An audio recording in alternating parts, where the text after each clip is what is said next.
Hello, Anil sir. Hello, Raju. Now is it okay, sir? My video ठीक है ना अभी, sir? तेरा वीडियो नहीं आ रहा, तेरी वॉइस भी कट रही है। Free है? वॉइस थोड़ा कट रही है तेरी।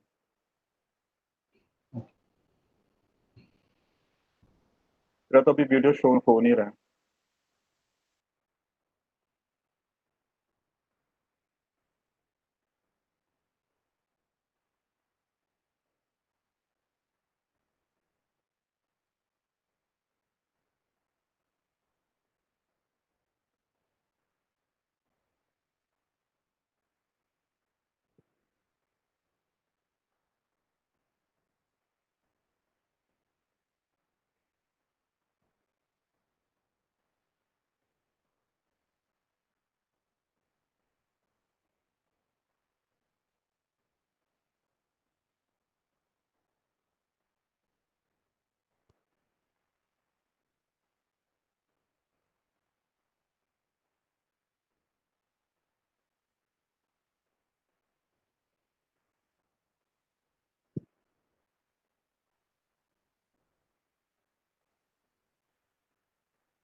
Hello, Anil sir.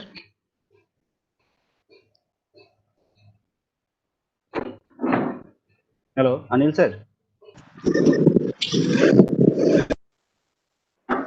Yes, Raju.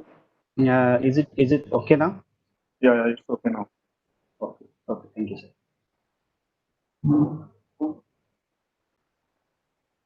Dr. Perry Bartlett. Hello, good morning, sir.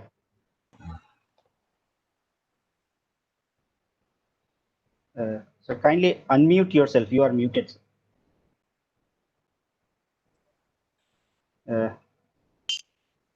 Yes, sir. Am I audible, sir? Yes, you are audited. Yes. Okay, sir. Hello. Just to check. Do you hear me? Do you hear me? Yes, sir. Yes, sir. Your audio is also clear. Your video is also clear, sir. Thank you. And sir, you will be making some presentations today, sir, like any PPT presentations? Yes, we sent those a few days ago. Okay. Okay, sir. Okay, so you want that presentation to be run from our end, right, sir? And you will be giving the Yes, Dr. Buehler and I will be giving. Yes. We also have a presentation from our end if it doesn't work out from your end. So. Okay. Okay. Okay. Thank you, sir. Thank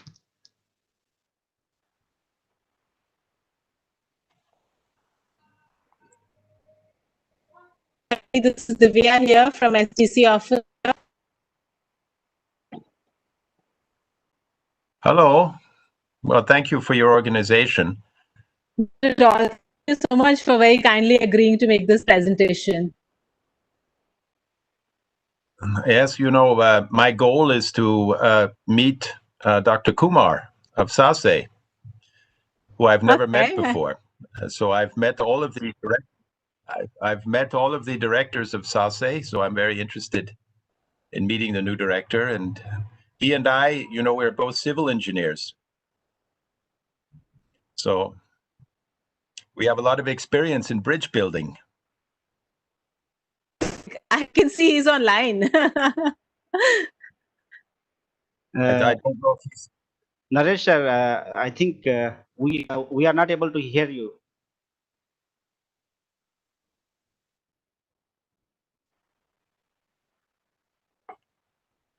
Hello, Naresh, sir.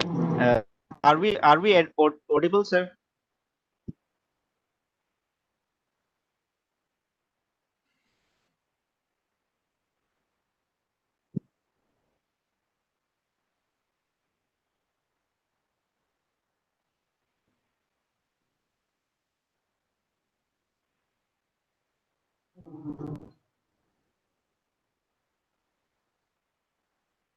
If he can hear us, I'm a bit Even I am confused. Dr. Naresh, I think he's not using headphone. Maybe let's maybe it's not very clear.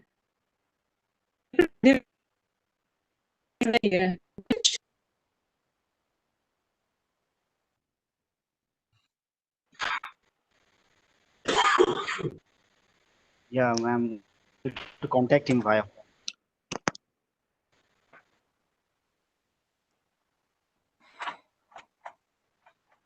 Dr. Kumar, can you hear us? Naresh Kumar ji, आप हमारी बात सुन सकते हैं?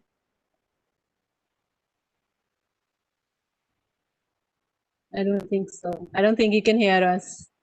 Yes, ma'am. Contact him via phone then, ma'am. Okay, just give me. Please.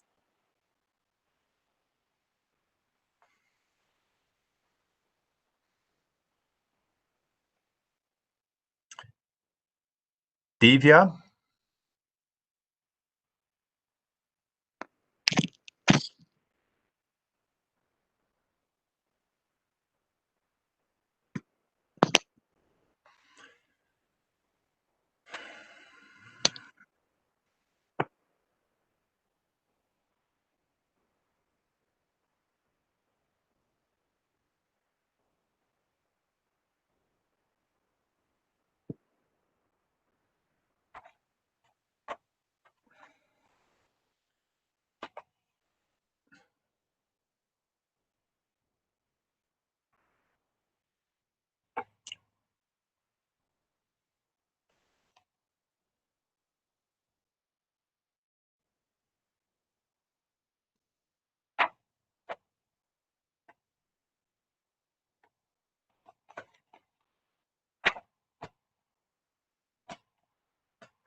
Can you hear me all?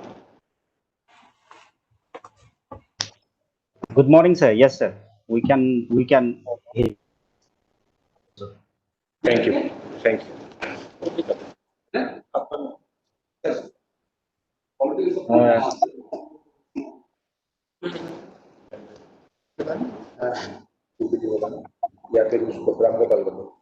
Hello, Sudhanshu sir.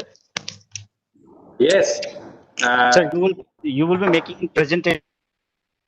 I am Yes. myself Raju Thapa, sir. I am the moderator. Thapaji, how are you? Yes, sir. Fine. So, sir, you will be sharing from your end, right, sir?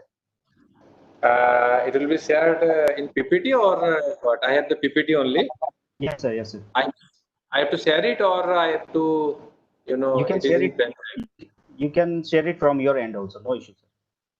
Okay, let me see the feasibility. उसको राम गोपाल को वो कर देगा. हाँ. Yeah.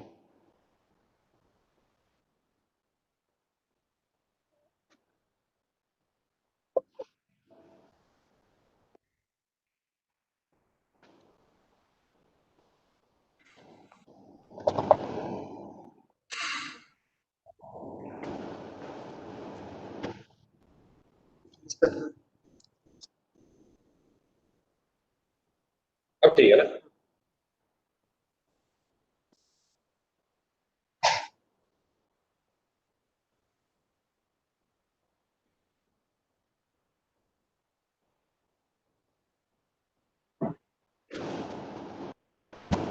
Hello. Hi, Surya Perry. sir, good morning. Morning. Yes. How are you, sir? I'm fine, thank you. It's from my end, it's Harjeet, sir. Harjeet. Yeah. I was guessing. Okay. Hello, Surya Prakash, sir. Hello. Sir.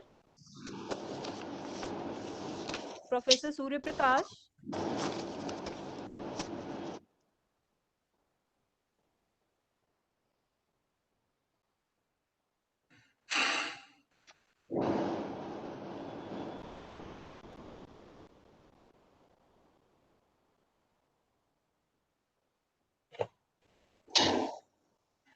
Yeah, pen drive. Raju, please अच्छा, लगा start दिया? the program now. It's 11. इसको करोगे Papa? कैसे? Okay, okay, ma'am.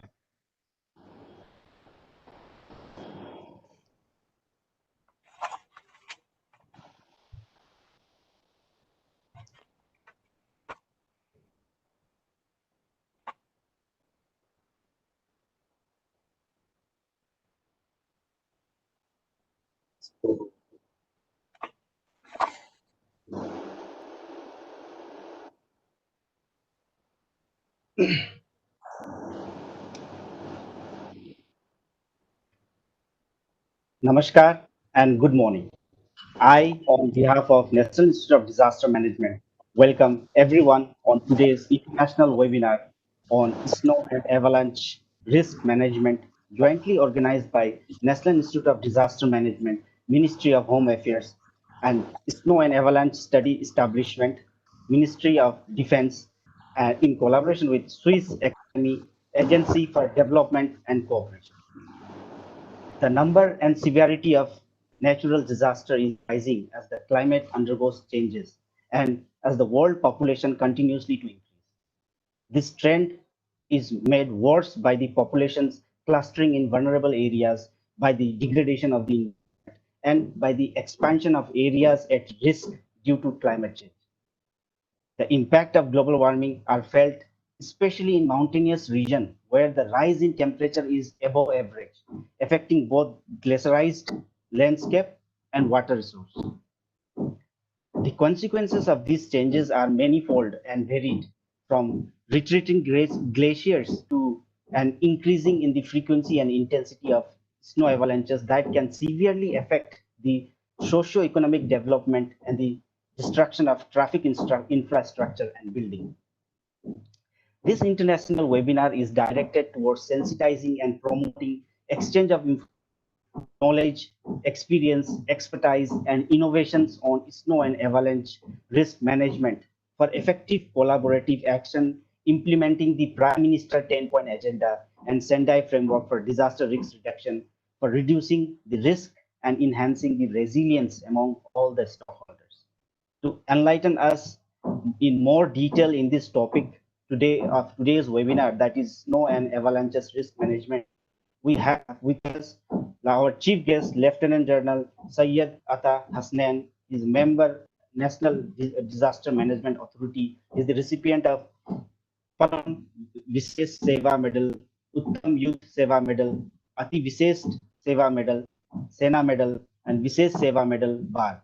And also we are joined by our distinguished dignitaries, Shri Naresh Kumar, outstanding scientist and director, Snow and Avalanche Study Establishment, Ms. Corinne Dimanche, head of corporate Swiss Agency for Development and Cooperation, Major General Manoj Kumar Bindal, Visesh Seva Medal, Executive Director, National Institute of Disaster Management, Dr. Sudhanshu Sekhar, Snow and Avalanche Study Establishment, Dr. Perry Bartelt, and Dr. Balhar, Swiss Academy for Development and Cooperation. And we also have our Professor Surya Prakash, Head GMR Division, National Institute of Disaster Management. Now, to begin our inaugural session, I would like to call upon our Executive Director, National Institute of Disaster Management, Major General Manoj Kumar Bindal, VSM, for his keynote address. Major General Manoj Kumar Bindal, during his more than 3 decades of service to Government of India, he has held some important command and staff assignments such as Deputy Director General in Directorate of Army Air Defense, Director of Center for United Nations Peacekeeping, Secretary of the International Association of Peacekeeping Training Centers. With these words, I would like to pass on the stage to Major General Manoj Kumar Bindal, ED NIDM, for his inaugural address. Over to you. Thank you, Raju. Is General Hasnan joined?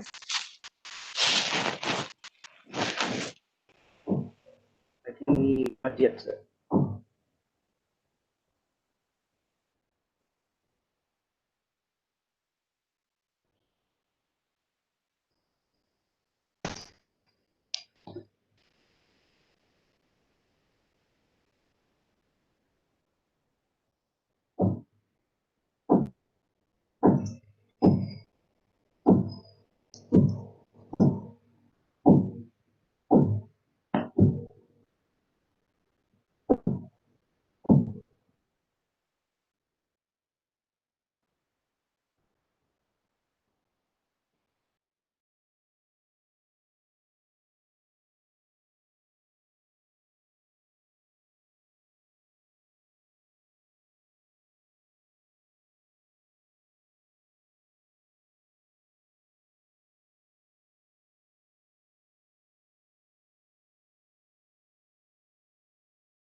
Raju?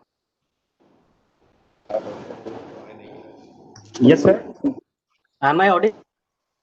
Yes, sir. You are audible. Okay. Let me just begin with because Major General Bindal he will take 5 minutes. Let me apply our delegates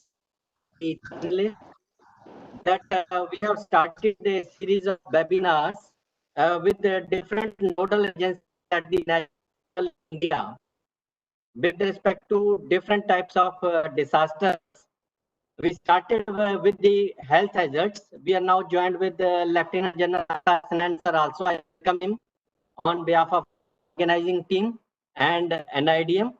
So this series we have started the World Health Organization who choose the different aspects. We held 5 webinars followed by hydrometeorological hazards because of monsoon period.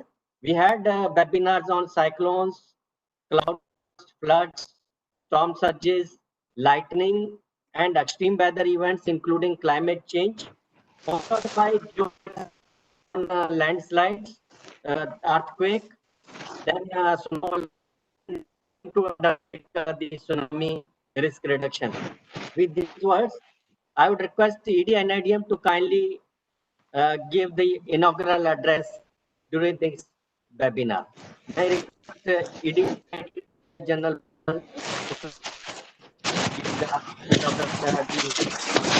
welcome address, please.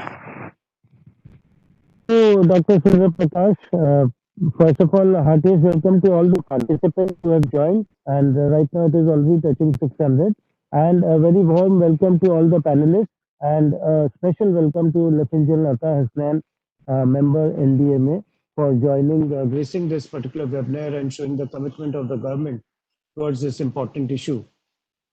I also welcome Swiss Development Agency for Development and Cooperation, SDC Switzerland, for collaborating with NIDM and SASE, Snow and Avalanche Study Establishment of DRDO, for coming together with NIDM on holding this important issue, because snow and avalanche is what we are going to face in coming months, and hence this is the right time to start sensitizing and preparing for the same.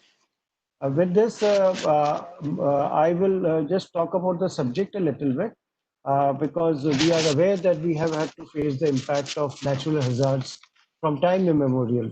Natural hazards such as earthquakes, landslides, avalanches, floods, cyclones, droughts, and volcanic eruptions of varying magnitudes have repeatedly been the cause of calamities.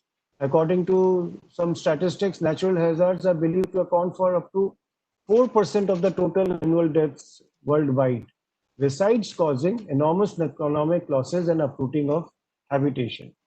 Snow avalanche is a common occurrence in snow-covered mountains, which is a slide of snow down a mountainside, and it is a rapid downslope movement of a large detached mass of snow, ice, and associated debris such as rocks and vegetation. So small avalanches or sloughs occur in large numbers, while large avalanches that may encompass slopes a kilometer or more in length with millions of tons of snow occurring frequently cause most of the damage. Humans have been exposed to the threat of sliding snow for as long as they have inhabited the mountainous region. A large avalanche can run for many kilometers and result in massive destruction of forests and anything else that comes in its way. These threats have been felt in the Indian context as well.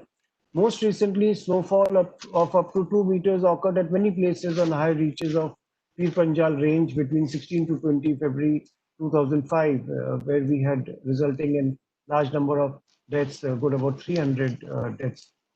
So there is the whole Himalayan region is well known for occurrence of snow avalanches, particularly the western Himalayan regions, that is the snowy regions of Jammu and Kashmir, Ladakh, Himachal Pradesh, and Uttarakhand.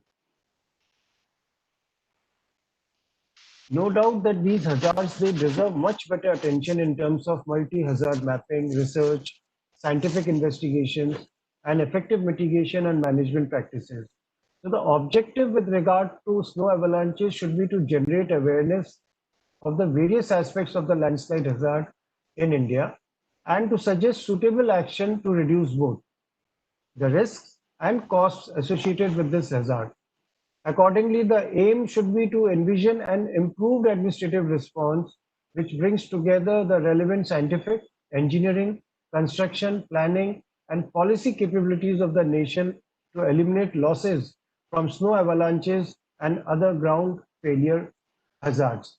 So the long-term mission is to develop a strategy that encourages the use of scientific information, maps, methodology, and guidance for emergency management, land use planning, development, and implementation of public and private policy to reduce losses from landslide and other ground failure hazards. So it is important to define the role of local, state, and national level bodies in combating this hazard. Large number of guidelines have been put on this issue and which are being followed. Today, we are going to discuss some of these policies, intervention that is required, some of these actions that are required to be taken, and through experts as to what they are doing in their respective departments. And through this combined collaborative learning, we'll be able to drive home some relevant lessons for the participants. I'll expect the participants to be very attentive and ask as many questions as possible through the chat box so that the speakers get a chance to reply. And should the time run out if due to some reason, then the replies will be given to them on mail or will be put up on NIDM website. With this, I once again welcome all the panelists and the participants to this webinar, international webinar on snow and avalanche risk management.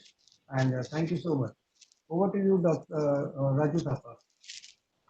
Thank you for your address and underlining the need to focus on promotion of efficient, safe, and resilient environment for emergency and disaster situation, better linkage, coordination, and cooperation among stakeholders, and long-term planning.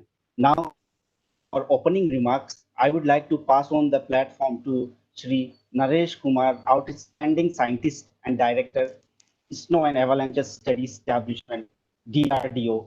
Prior to his appointment as director of SASE, he has served as associate director of research and development establishment in Pune.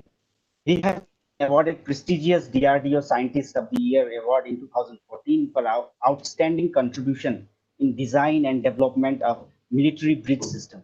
He is a recipient of LEV Scientist of the Year in 2009 and Technology Group Award in 2013.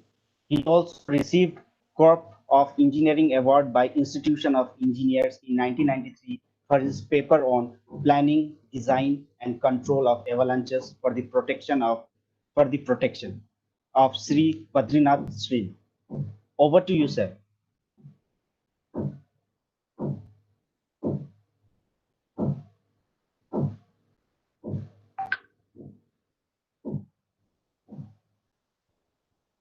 Shri Naresh sir.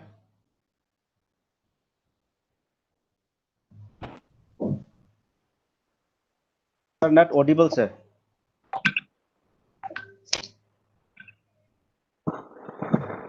Yeah. Good morning, everybody. Am I audible now? Yes, sir. You are audible and visible. Yeah. Good morning, ladies and gentlemen. Slight hiccup in my terminal, so I have moved to another terminal where Dr. Sudhanshu is talking. So kindly bear with me for this delay. At the outset, let me compliment NIDM for this wonderful initiative where they are organizing a series of webinars on various natural hazards, and it's so important for people and all those who are involved in disaster management and DRR to know about the risks which are involved in various natural hazards and prepare against the hazard, prepare the people and take appropriate action when the event occurs. With the increasing activity, as you are all aware, in India, in all northern Himalaya and the eastern Himalaya, the complete area is snowbound, and there's a lot of avalanche activity. And now, in last decade or so, and currently, a lot of activity is increasing in these areas, and so is the avalanche danger. And therefore, we need to really work very concertedly on this area. So that the casualties and the loss to property, etc., can be reduced and brought to almost zero. SASE, Snow and Avalanche Study Establishment, the DRDO lab based in Chandigarh and Manali, has been working in this area of snow and avalanches for last almost 51 years. And during this period, we have developed a number of tools and techniques to mitigate avalanche hazard, through various means. Like the first is mapping of the area, and then zoning of avalanche hazard, avalanche movement. Then we go for a controlled release of avalanches. We do avalanche forecast. We do avalanche control through structures when it becomes necessary. And the most important of all is the training to various users that we impart on a regular basis. Our users in army, users in state government, the QRTs of various state governments, and all these steps basically we are working on development of technologies so that we can mitigate this hazard to the extent possible. We are also nominated as the nodal agency for avalanche hazard mitigation. SASE appears in the NDMA Act as the nodal agency for mitigating for all the management of avalanche hazard related things. And we are also very closely working with our friends in Swiss Institute of Snow and Avalanche Research and similar other institutes like CRAL, USA, etc. And I'm very happy that some of the speakers from Dr. Parry and others are going to talk. They're participating in the seminar. They're going to talk, and I'll be very happy to listen to their views on this. In fact, this institute has done a excellent, wonderful service to this avalanche hazard and mitigation. We use, we have own models as well as we follow the various models on avalanche dynamics or avalanche control guidelines, etc. We still follow them. Word over the work done by them is being followed, and I'll be very happy to listen to Dr. Parry and his other colleagues. In spite of whatever work we've done in last 50 years, and I consider excellent work has been done by SASE in last 51 years. Avalanche accidents do happen every year, and there are loss of life, property every year, largely because people are unaware. The mitigation measures, adequate mitigation measures have not been taken. So avalanches do cause casualties, and it is possible. I'll cover that in the next few minutes. That by various mitigation techniques and tools, it's possible to bring down these casualties and loss to property to a very lower level, to almost zero. Another loss that happens, not because of the avalanche, but because of the snow load, because in mountain areas, the snow imposes heavy loads on the roofs of the buildings. If the buildings have not been designed specifically for snow load, then they also collapse. So I'll discuss that a little later. SASE is now covering the entire Indian Himalayas, ranging from Western Kashmir to Himachal, Ladakh, Uttarakhand, and now in Sikkim. So we cover the whole of Himalaya, where which is snowbound, and where avalanche problem is seen. It comes to almost 1.55 lakh square kilometer area where we are operating. We have registered about 3,500 or 3,400 avalanche sites so far, and it's a dynamic process that will go on increasing. We also have a very reasonably good deep network of observatories, manual observatories as well as automatic weather stations in this complete northern and eastern Himalaya, and that there's about 100 odd points from where we get the data regularly to our Manali and Chandigarh station, and then we process the data, analyze the data, and issue various avalanche forecastings. Today, since this is the only agency in India, formation working in snow and avalanches in India, we are extending our services to almost all the users, in all, which includes Army and other paramilitary forces, and also various other agencies which are involved in development of infrastructure in these areas. The tourism department for the ropeways, the NHIDCL type of organization, where they are involved in making tunnels, highways, widening of roads, power transmission lines like Power Grid Corporation. So almost everybody who is operating in snowbound area today is associated with SASE, or we are associated in providing the technical guidance to the extent possible. And in that way, we are actually helping all those who need the service. Ladies and gentlemen, as you are all aware, avalanche is nothing but the snow mass moving down the slope. when it becomes unstable. So snow per se is not a problem. When it is lying on steep slopes, then at some point of time, a combination of terrain slope, the snowpack condition, and the current weather conditions result in avalanche formation. And this huge mass of snow, as General Bansal was mentioning, comes down hurtling, and the forces which are exerted by these avalanches can be of very, very great dimension. We measured up to 50 tons per meter square and those kind of things where mostly common structures will not be able to take. But there are methods now where we can tackle these. So the avalanche formation is basically a combination of factors related to terrain. You need slope, the aspect, a snowpack, the instability in the snowpack, presence of some weak layer, and the current weather conditions, the amount of snowfall, the rate of precipitation, the overloading, etc. So this combination of these factors give rise to that the snowpack becomes unstable and starts moving down the slope. As I said, now we look at the mitigation measures that are possible, and then there are a number of ways in which the problem can be tackled, and we are working on that. The first thing in any hazard is to map the areas which are prone to this hazard, and then we map the avalanche prone areas, and then mark the avalanche sites which are frequently occurring, which pose the threat to public transport of highways, etc. And then we go one step further in zoning. When an avalanche site is demarcated and we know the avalanche comes, then we demarcate the area which is likely to release and how it moves. That is where actually there are a number of avalanche dynamics models which come into play. And we try to predict, find out as to where, how long and how far the avalanche debris is likely, avalanche mass is likely to move, length and width, and at what force, what depth parameter, the flow parameters, so that you can work out the impact that the avalanche mass will exert on an obstacle at different points of this avalanche. And then we accordingly, we plan or regulate the land use, we plan other things.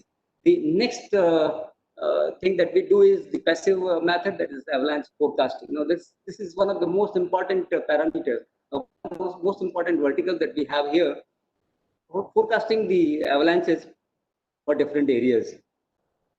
So we have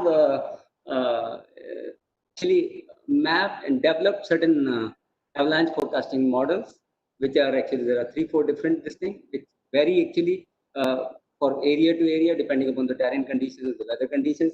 So through these avalanche forecast models, which are basically the statistical models, we forecast the avalanches, and we issue to various users. I will cover that a little later in my talk, to various users ranging from army to paramilitary forces and various other users, state governments. Last year we started giving training and forecast to state governments directly. Then the other method is to bring down the avalanches in a controlled manner through artificial triggering, and that is also, we are now working on 2-3 different approaches for controlled release or artificial triggering of avalanches to bring down or to reduce the risk level so that the utilization of the road, etc., can be continued. So this is another way by which we reduce the risk. And the last is the structural control of avalanches, where it becomes necessary. They are costly, of course. It becomes necessary to physically control the avalanches. We either prevent it from occurring in the starting zones of the avalanche, so you don't allow the avalanche to initiate, or otherwise, having initiated, we modify the path. Sometimes we directly protect the structure, we strengthen the structure or divert the avalanche path away from the facility that we are trying to protect. So there are a number of ways, and one of the most popular things that the people have seen when we go from Jammu to Srinagar and various areas, the avalanche galleries, particularly the highways, we make those avalanche sheds over which the avalanche is allowed to pass. So there are a number of ways, and I am very confident the state of the art today is that we can practically protect any facility depending upon the level of protection and the location, any facility through structural control when it becomes necessary. As I said, one of the most important area that we have to handle, the complete DRR community handles, is the aware about the danger, and that we do through the avalanche forecasting through different models. We have these 100 odd places from where we collect the data that comes to us. there are numerical and statistical models, computer-based models where the data is fed, and then the people who have got experience in these areas, they analyze that, use their judgment, and then we generate the avalanche warning bulletins. And these warning bulletins are issued to various agencies that are operating in snowbound areas, and we are quite confident. I mean, although this field continuously requires improvement, but the avalanche warning bulletins which are issued today by SASE are good enough, and if we follow all the precautions that are laid down for different level of avalanche that warning, then number of casualties and accidents can be avoided. So all this data comes here, we generate the avalanche forecast and disseminate to various users in different formats. The most important people who receive this avalanche forecast, and this is done from 1st November to 30th of April on every day, so without any break. We give it to Army, we give it to through their network, we give it to Central Armed Forces, Border Road, we also give it to NDMA, Delhi, and now we started giving it to SDMAs, especially in Himachal. I am directly sending the avalanche forecast bulletin to various district collectors which are the districts which are affected by avalanches, so that it can be disseminated to the people in time and people take the precautionary measures. We also give it to PTI for publication in various electronic media. So these avalanche forecasts basically are intended to make the user aware in these areas about the danger and the precautions we need to be taken. I was mentioning another important area because I have been seeing over a period of time that the snowbound areas, the amount of snow in Indian Himalaya that they receive varies from roughly say about a meter. If I talk of altitudes about 2,500 meters, then a meter of snow to 5 meters of snow. This is the range in which we receive standing snow. The total fresh snow is much higher, but the total standing snow on ground can vary from 1 meter to 5 meters. Now this, if we have buildings in this area not been designed adequately to take care of this, then they can suffer severe damage. The loading which comes onto the building because of these avalanches, because of the snow, can be much higher than the load which comes because of other. And a building or a structure which is designed for plain areas like Delhi, etc., if it is same thing is used in mountains and snowbound area, will not survive. And every year, year after year, we see a lot of damage to buildings. So we have actually recently prepared a snow load map for India, dividing into 5 zones based on the intensity of the snowfall. For each zone, we have a simple formula of calculating based on the location and the altitude, the snow load which should be considered. And this is called characteristic ground snow load. And that then gets converted into the design load for the building, depending upon the angle of the roof, the type of the building, the occupation of the building, the importance, and so on. There are about 5-6 factors which affect that. This snow load map for India, we have now about a year back given to Bureau of Indian Standard, where the committee is examining it, and it is now put into wider circulation for 20,000 people. And I'm sure another 3-4 months it will get adopted. And once it becomes mandatory, then all buildings that come in snowbound area get designed for snow loads, and a lot of damages to building which happens because of this will be avoided. Another, and I think the most important thing besides the forecasting and mapping, etc., is the training to users who are operating in snowbound areas about the safety of movement and establishment in those areas, and safety about and the rescue methodologies which are available. So we conduct a lot of courses around the year about the safety and the rescue in the snowbound areas, and this is one single factor. I'm sure if the DRR community and the public at large which is operating in these areas, the users and the local inhabitants, if they're all made aware of the dangers involved, if they are made aware of the implications of various levels of avalanche warning when we issue, a lot of casualties and a lot of damages to buildings. Buildings damage is difficult, but a lot of casualties can be avoided because the movement of the people is completely restricted. We have prepared a good amount of literature. We have prepared a good amount of material which for educating people about the avalanche dangers and how to interpret the avalanche warnings and how to operate and what precautions to take during the avalanches. We got number of posters, we got number of computer-based trainings. So this is another major vertical that we have, and we intend to actually increase this training aspect.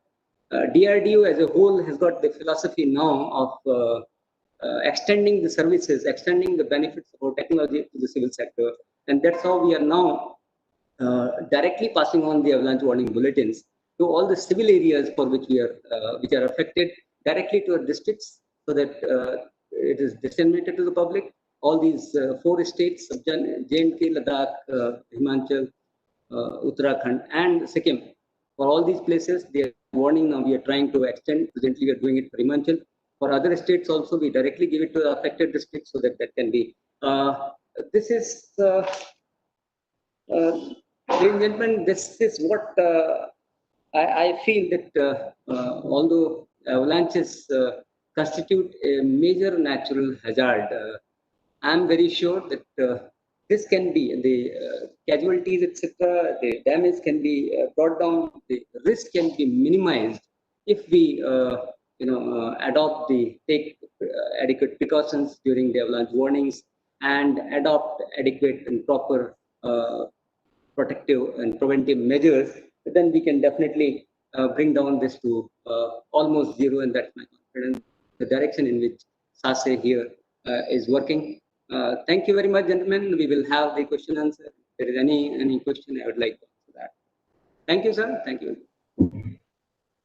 Thank you, sir, for your remarks, highlighting the function snow and avalanche study establishment in research in the field of snow and avalanche to provide avalanche control measures, training to the users, mechanism of avalanche forecasting, starting from data collection to modeling, and forecasting support to Indian Armed Force, NDMAs, and SDMAs such as Himachal Pradesh, and PTIs for further dissemination of information. Thank you very much. Thank you. Thank you. Yes.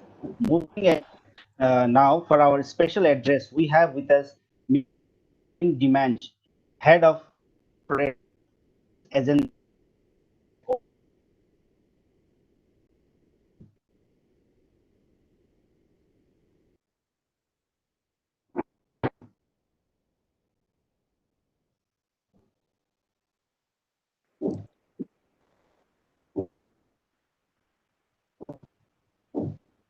Mr. Raju, your voice is not audible.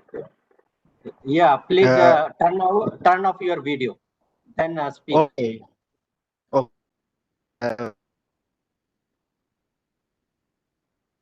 Ms. Demand, Head of Cooperation, Swiss Agency for Development and Cooperation. Oh, you, ma'am. Are you there, ma'am?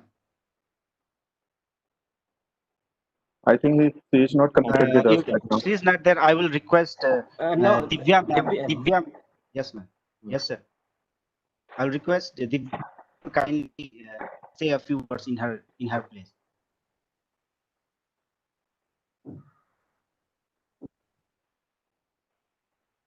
Hi, good morning, everyone. I think Corinne is online. Let me just get to her. Okay, so it's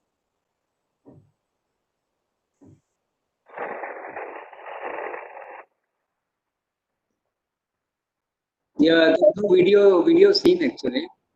NIDM for the teacher part of start by thanking Avalanche Risk. Yeah, is the video visible now?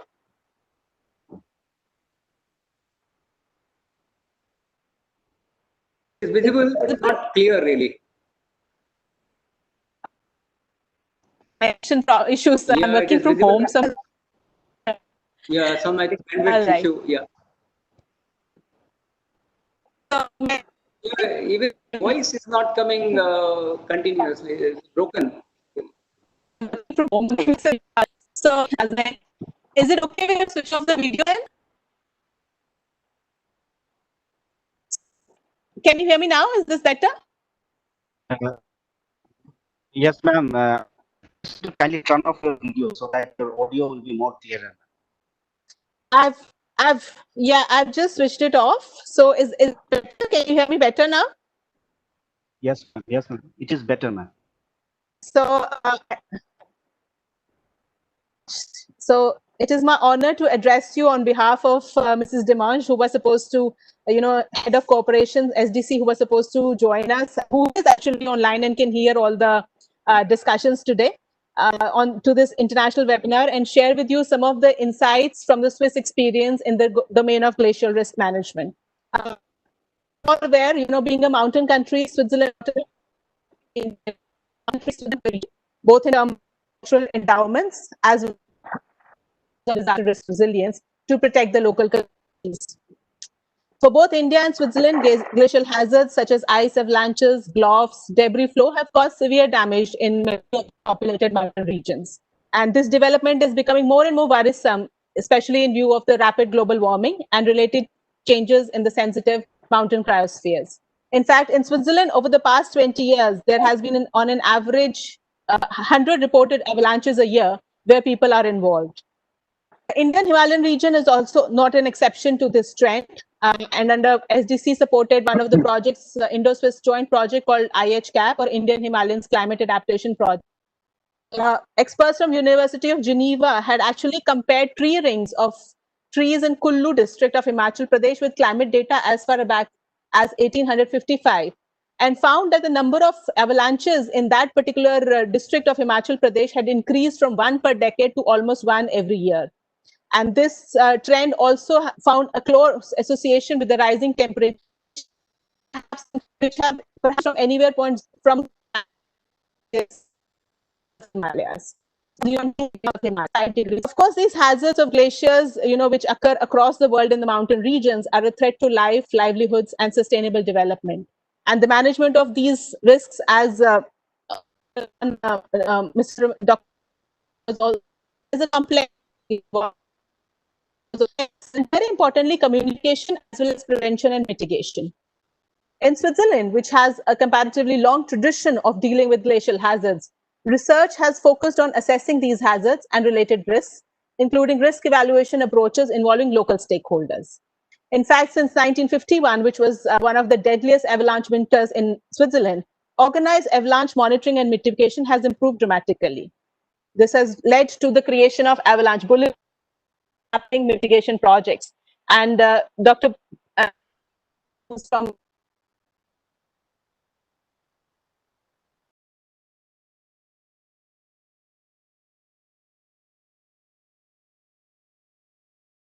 has been very close destructive to protect the forest. Thanks to such measures in controlled areas like railways or communities, the 15-year annual average of number of victims has dropped from 15 at the end of 1940s to 2010. Switzerland, globally is today at the forefront of developments in disaster risk resilience and management. Of development this knowledge with its partner countries, including India. Switzerland has been supporting India in the domain of disaster risk management for more than 15 years now. And of understanding between the two countries, till very recently, Switzerland has been actively engaged with India.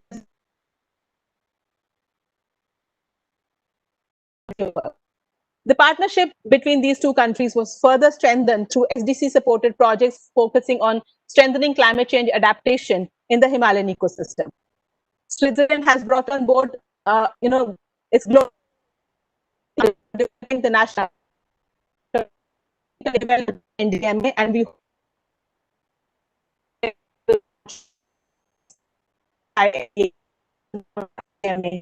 in addition, SDC has offered Swiss technical expertise for developing and installing India's first state-of-the-art early warning system for bluffs and flash floods in the mountain states of Sikkim and Himachal Pradesh. An important aspect of key support under its various projects always centers around building capacities of state and national level functionaries and institutions to undertake risk and hazard assessments, as well as design and deploy early warning systems and instituting alarms and response protocols to prevent potential losses. Through this support, it is hoped that India will emerge risk management. Today's webinar is one such step in that direction. For this webinar, we have with us internationally renowned Swiss expert, Dr. Perry Butter, along with his colleague, Dr. from the Institute for Snow and Avalanche Research, Davos, sharing their knowledge and experiences in avalanche risk modeling. I'm grateful to them for kindly agreeing at a very short notice to join us for this webinar. I hope that the technical presentations followed by in-depth discussions will help provide insights into this very important topic. I wish you all fruitful deliberations through the course of webinar today and look forward to learning about this topic more and more. Thank you so much. Thank you, ma'am, for highlighting the role and contribution of Swiss Agency for Development and Cooperation towards snow avalanches research mitigation. Now for our next address, we have with us our chief guest, Lieutenant General Syed Atta Hasnain, member, National Disaster Management Authority.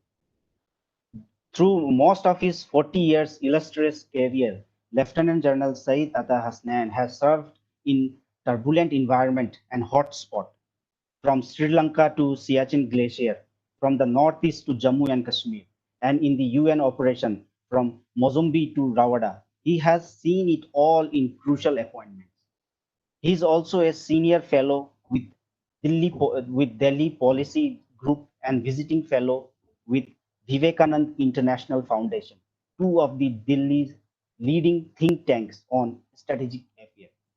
He is eminent speaker and has delivered several lectures in Singapore, London, and many other countries, and also in national security at various military, civil services, and corporate institutions, with a view to enhance India's strategic culture. Lieutenant General Hasnain has 6 decorations awarded by the President of India: Param Visesht Seva Medal, Uttam Yudh Seva Medal, Ati Visesht Seva Medal, Sena Medal, Visesh Seva Medal, Bar, and 2 medals awarded by the Army Chief. With these words, I would like to pass on the stage to Lieutenant General Syed Atta Hasnain, member NDMA, to encourage and enlighten our participant with his vast experience and knowledge. Over to you, sir. Thank you, Mr. Raju Thapa. If you can hear me, Jal Yes, sir. Bindal, I can see you. If you can hear me, just put up your hand. Oh, great. Thank you very much. What a pleasure and what an honor to be with you all. Jal Bindal, Ms. Corinne Demange from Switzerland, Dr. Naresh Kumar, we just heard you, Dr. Sudhanshu Shekhar, Dr. Perry Bartelt from Switzerland again, Dr. Yves Bula from Switzerland, you, Raju Thapa, yourself, and of course, Dr. Surya Prakash. It's a pleasure to be joining you for this wonderful seminar, webinar. And dare I say that it's a rare thing to have a webinar on an issue which most of the country is unaware of, the issue of snow and avalanche risk. I'm very glad to have friends from Switzerland with me. I am going to be speaking from an angle of a practitioner, because half my life has been spent in these areas only. And I cannot even remember how many avalanches one has encountered and how many times one has seen the destruction, the power of destruction of avalanches on heavy snow. So instead of my trying to be technical with you, I think Dr. Naresh Kumar outlined it beautifully, the requirements. He spoke about mapping. Spoke particularly about awareness, and these are 2 issues which I'm going to dwell upon from a practical user's angle. So therefore, whatever I'm going to speak is going to be anecdotal to draw your attention and keep your interest. I've got about 15 minutes to speak. After that, I have to go for another webinar, unfortunately, within the NDMA. So if there are any questions for me, I would always be happy to try and answer them immediately in 2 or 3 or 4 minutes, or come back a little later, join the webinar, and then answer them at that time. So with this, let me my memory back to 2012, March of 2012. I was the GOC of the 15 Corps at Srinagar, and I was woken up at night at about 1 o'clock to tell me that there had been a huge avalanche. 7th of March 2012, a huge avalanche had taken place in Gurez. I asked them immediately the first question: casualties? They said, sir, so far approximately it seems about 18 people are under it. Now, what kind of a avalanche was this? This was the brigade headquarters of the Gurez Brigade, and within that, next to the brigade headquarters, the complex of the workshop, the EME workshop there. The workshop had a couple of vehicles parked within, etc. And they were well about 300 meters away from the hillside. The bottom of the hillside, they were about 300 to 400 meters away from there. Common perception that a avalanche will come and get arrested somewhere down below, if it ever happens. And the hillside was fairly, not very steep, but it was steep. Sure enough, the rescue efforts went on. We could not rescue anyone. Next morning, I flew to the spot at Gurez, and I discovered what the power of the avalanche was, which is what you just remember Dr. Naresh Kumar telling you how many tons of snow comes down. Now, this was a spot which no one had ever thought of, that there can be an avalanche here. And that's why the workshop was there. This had tons of snow had come down and traveled 400 meters on flat ground. So it's not that avalanche will come to the bottom of the slope and stop there. 400 meters it had traveled flat along the ground. And en route, there were a number of vehicles parked. Each of these vehicles had been thrown to about 100 to 150 meters beyond, overturned and thrown. This was the power of the avalanche. All the structures there, temporary, in which the army normally lives in these places, none of them were resilient for or constructed for avalanche. They were smashed completely, and 18 people had died. This was the state. And this is something which, as senior commanders, as people on ground, the army is very used to this. This is this kind of thing which keeps happening from time to time. Now, after the whole, the formalities were over and everything, I came back to my headquarters and I asked, I said, give me the SASE mapping of this area. They brought it out. There was the SASE had done a beautiful report on it. I looked at it and I found that SASE had counted this particular slope as in its prediction as a high-risk slope for avalanches. And below it was a workshop of the army. What I realized was that in about 7 or 8 years since the SASE had issued this warning, no one in my headquarters had read it. And no one was aware of this. No one was aware of this aspect of the risk that you run of being close to a slope, an avalanche-prone slope, and then the hope that they were living with, that they were still very far away from the bottom of the slope. This was a lack of awareness, complete lack of awareness. So I thought this much, just to highlight this to you. SASE was not wrong. SASE was right. Absolutely. The question was of believability. The trust aspect of SASE's report. And I'm so glad that you have got the director SASE here with you. And we've got officials from SASE. And I am like a brand ambassador of SASE, because I keep speaking about it all over. I can tell you I suffered in 2007. I suffered a similar thing. A particular area in Udi on the Shamshabari. Shamshabari, certain areas you get 30-35 feet of snow inside the bowls there. Now there was a bowl there, particular bowl, which I was aware of. I had commanded my brigade there. I was now commanding my division. And I was aware that avalanches do not always take place from slopes. They many times take place from piled up snow on top of rocks, flat rocks. And avalanches normally take place in the morning hours at about between 10:30, 12:30, 1 o'clock. Afternoon is the worst time for it. I had a picket in January, which I was supposed to withdraw. I was forced by my higher headquarters to keep the picket there because there was the threat of infiltration. And I kept telling them, these lives are under threat. They said, no, nothing will happen. These were people who had never ever seen an avalanche in their lives. And sure enough, I had a snowstorm on the 9th of January 2007. We had a huge snowstorm. I knew that next 5 days the snowstorm will go on, and now it is impossible to extract these men.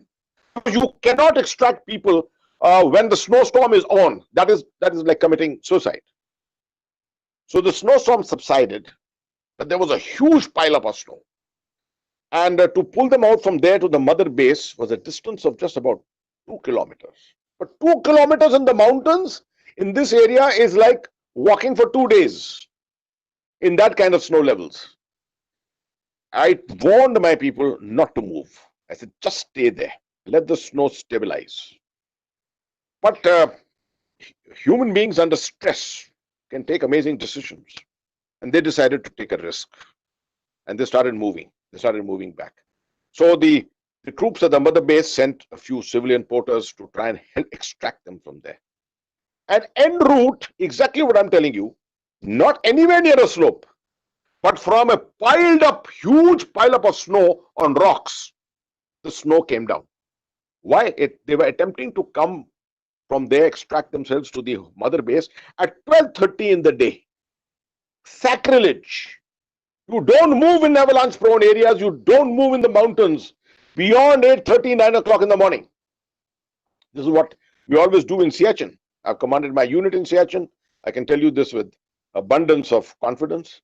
You don't move. You have to make sure that you are early risers. Get up at 3 o'clock in the morning. Do your work in the morning. Work till 9 o'clock. But after 9 o'clock, cease all activity, because that is the time when you're most prone to avalanches.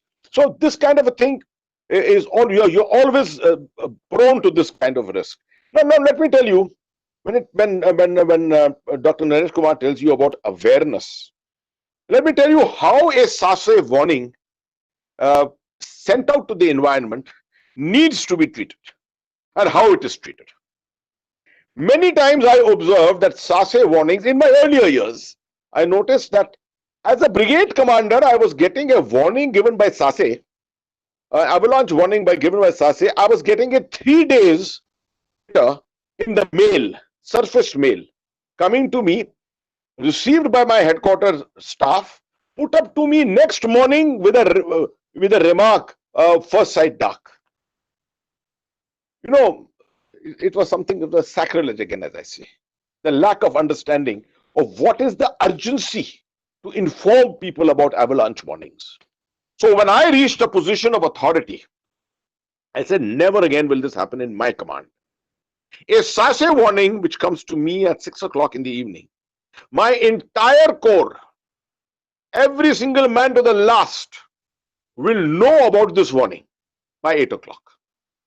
And I got my staff involved to get this done. How did we get it done? Nothing will go in writing. Everything will go by telephone, by word of mouth. And it will be recorded and signed. And next morning it will be put up to me to tell me who all were informed about this, at what time. Let me tell you, in 1 week's time, the system was clear. I could ring up anyone at 9 o'clock or 10 o'clock at night and ask them, are you aware that your area has an avalanche warning? And if he told me he was not aware of it, then I would go back in the system. I would go back to the system to see where the fault lay. What I'm trying to tell you is, we have the technology. We have the capability in a wonderful organization like SASE. But we are completely lacking in awareness. We are lacking in a sense of commitment. We're lacking in a sense of focus to save lives simply because we are not aware of where the threats lie. Thanks to SASE, some very good work has been done in a place like Gulmarg, which saw a terrible avalanche in the year 2010. If I can remember, 2009 and 10, right on the lily white slopes where the beautiful ski slopes where these high altitude warfare school does its training. Just there, can you imagine? For years it has been happening.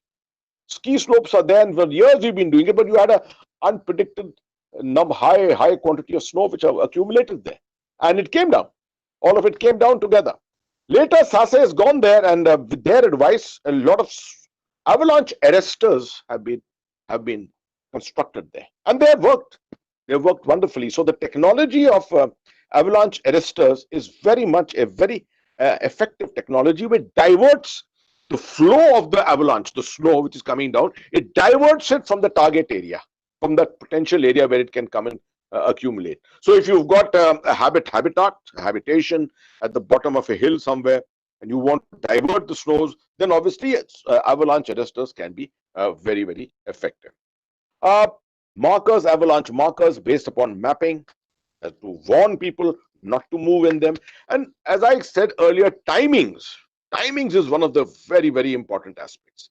I do remember that particular valley complete valley from Nogam to the Tutmari Gali in the Lipa is completely prone to avalanches. Both, it's a narrow valley and both sides avalanches, and even at night avalanches come. So I had a system in my, because you can't stop movement. After all, every single Jawan and officer cannot be pulled out by helicopter to go on leave or on temporary duty and things like that. So they have to move on foot, and the roads are closed during winter because the vehicles cannot move on them. So it's a long march from there. It's a long march from the higher reaches, and people are going on leave. So mostly the movement, in my time at least, I ensured movement was only by night. Only by night. And we had small transit points in the middle in which lights were available, refreshment was available, avalanche rescue parties, ARTs are very, very important elements. They were located there. At least one master avalanche rescue team with a snow dog, an avalanche rescue dog. An avalanche rescue dog is an amazing animal. He can smell out from under snow. He can smell out any place where there is human life still existing. He can smell it out. So one or two places where avalanche rescue teams with avalanche rescue dogs were located. And I saw through 2 winters without a casualty. Just by organization, simply by organization. And let me tell you also, if the district administration, as much as a brigade headquarter or a div headquarter or any other headquarter of the army or the paramilitary forces or CAPFs, anyone, if they at the beginning of the winter make themselves aware, and if they have got a couple of people who have the core information and core capability to understand what avalanches are all about or what high snow levels are all about, then with their assistance, if instructions are made out for every winter, and this needs to be repeated winter to winter, because people are changing in all these locations from time to time. And in the winter, to keep reiterating these instructions to people. Because most of us think that in the month of November, we have made instructions and therefore till March, we can sit back. Let me tell you, it doesn't work that way. It works with your leadership, your insurance to make sure that that information is reiterated to the people. Otherwise, human memory in the maze of things that you do every day is just forgotten. And dangers existing in all over like this, they just cannot be realized by us. I'm coming to the end of what I wanted to tell you, as I've spoken about SASE bulletins. I can tell you that you can have all kinds of strangest of dangers and threats to life under high snow conditions. I was there in the tsunami, the Snow Tsunami of 2005, which was being referred to just now by Mr. Thapa. I was there very much, I think by Dr. Naresh Kumar. I was very much there at that time. I can also recall my memory of a particular post in one of my brigade areas. High level of snow on the Pir Panjal, levels at a height of about 12,500, 13,000 feet. Not very high, but very high levels of snow. And we had communication trenches. And in the communication trenches, which are dug trenches, in which soldiers can move without being seen by the enemy. In winter, a lot of snow piles up into these trenches. So what happens is that the troops, they keep digging out the snow, soft snow from the trenches and throwing them on the side. And on the side, a huge pileup of snow takes place. Now you're surprised what kind of a threat can happen. In the early morning at 4 o'clock, the cook, who's the first person to rise early in the morning in any subunit of the army, he gets up in the morning and he wants to go to do his morning ablutions. As soon as he gets out of his bunker, it's glassy ice there. His foot slips and he goes diving into soft snow, which is 12 to 14 feet deep. And he cannot come out. And he dies inside that. Next morning, no one can find him. It takes 8 to 10 hours to discover where the hell has he gone. These are the kind of threats you find with high snow levels. These are man-made issues. So what is the answer to it? Movement in the mountains, movement in high altitude areas must be done only in buddy pairs, only 2 people. Even if you're going to the bathroom in the morning, you should be 2 people who should go. So that you are talking to each other and you know at any one time someone has disappeared, you know there's a problem which has taken place. So with this, as I told you, mine is all is all anecdotal. I can go on hours telling you of experiences one has had in the mountains. This is one of the domains, one of the hazards which is very less known to people in India. Switzerland has all the expertise, and I'm so glad that we have tied up with an institution in Switzerland, a mastermind institution in Switzerland, which can guide us on this all the time. And we've got SASE with us, which is an institution and a center of excellence by itself. So thank you very much.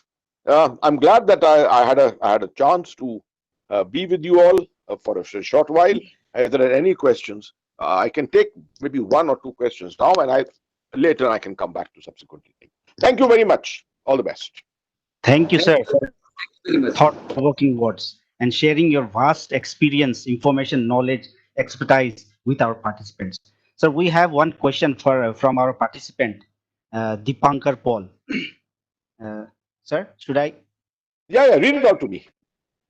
So the question is, in time of avalanche scenario, what are the SOP used by our soldiers to save themselves from ongoing snow avalanches disaster? Okay, thank you very much.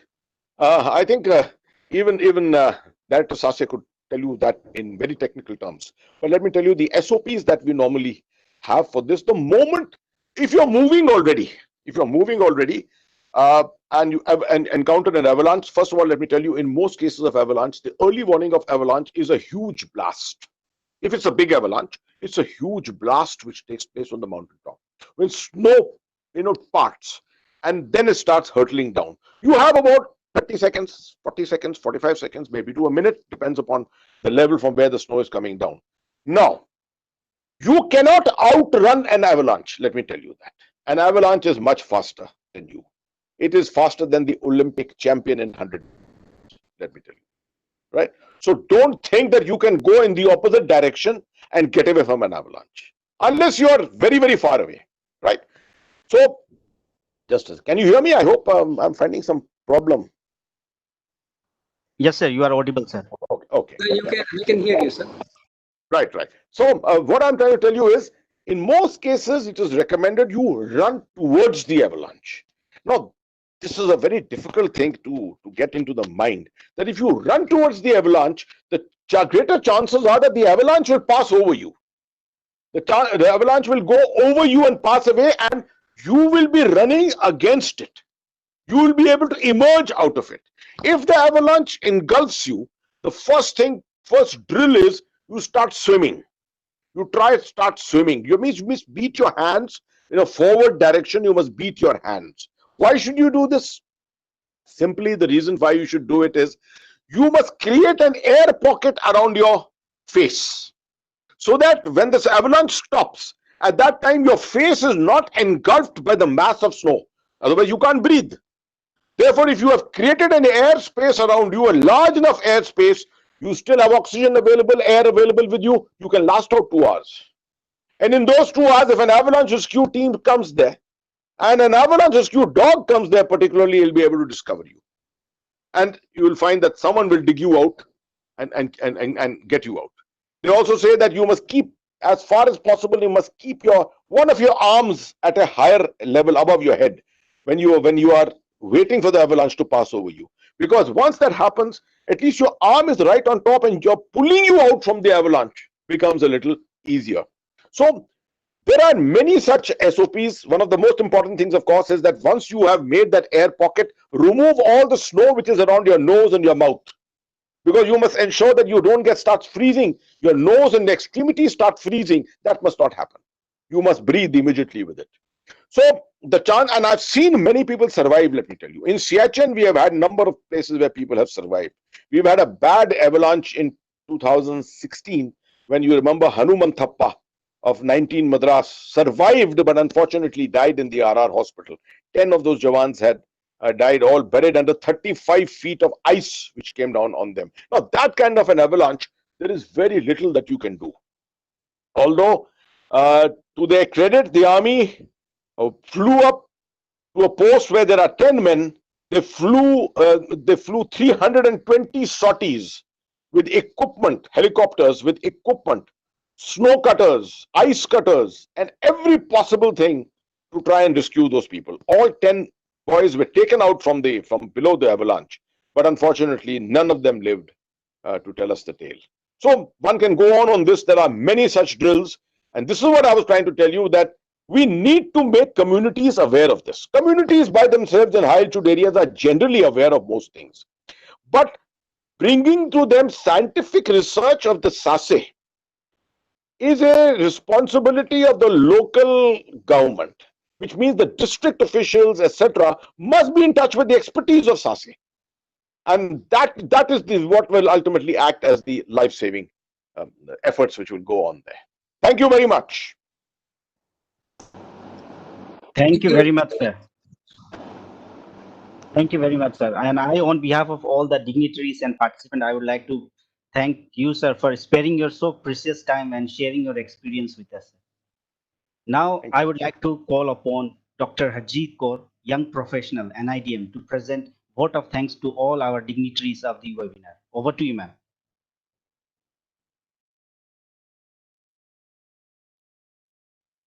Very much, Raj.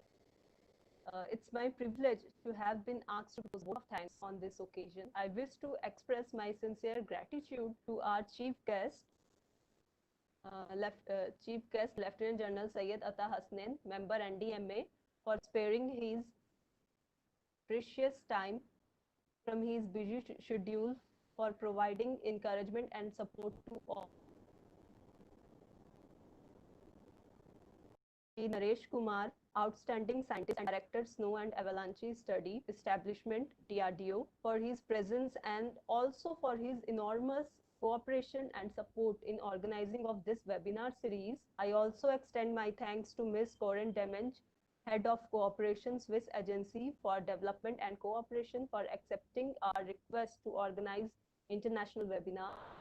Also, I wish to express my gratitude to Major General Manoj Kumar Bindal, ED NIDM, for providing innovative and encouraging environment, moral guidance, continuous enthusiasm, and valuable suggestion throughout NIDM endeavor.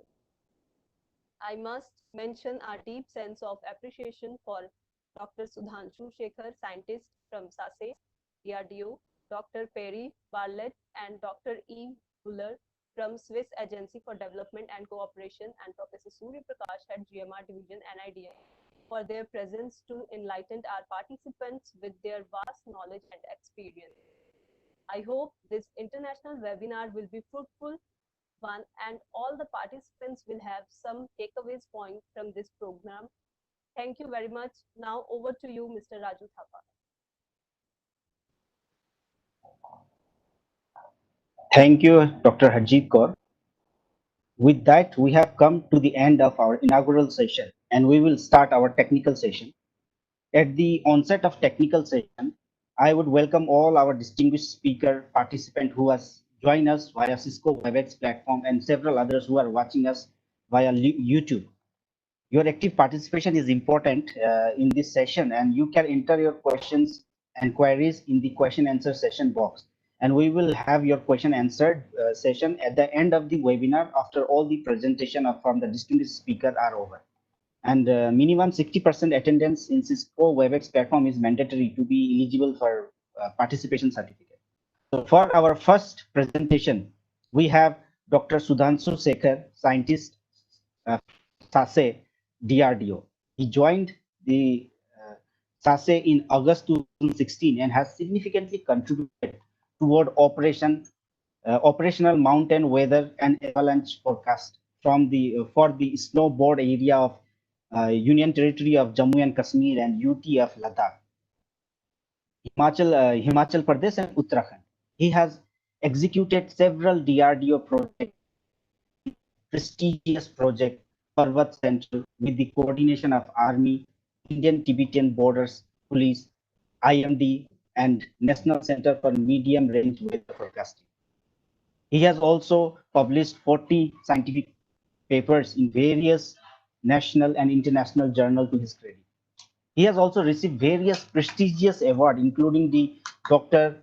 Anandu Venekar Award in 2009 for the best paper in international journal, Young Collaboration Fellowship in 2000 to carry out research in International Center for Theoretical Physics in Italy, With these words, I would like to pass on the stage to Dr. Sudhanshu Sekhar. Over to you, sir. Thank you, Dr. Thapa. Let me share the PPT.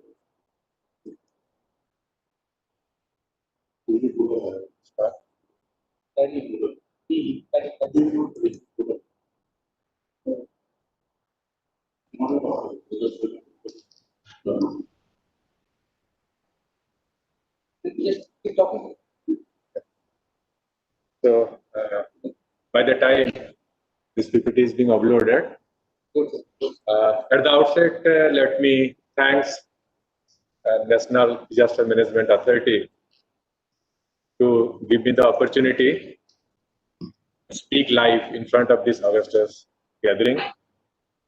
My presentation will be more pictorial and very simple rather than technical. And as you know, our director Naresh Kumar and Lieutenant General Atas Naik has already told a lot of things about the SASE. So by this time, all the audience must be little much aware of what SASE is exactly doing. So I'll be just giving the pictorial form what has already been discussed here since last 1 hour.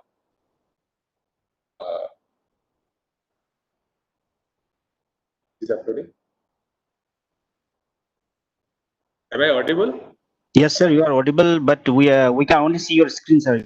Share your PPT, sir. Your PPT is not visible, sir. Yeah, it is being uploaded. I think let me choose.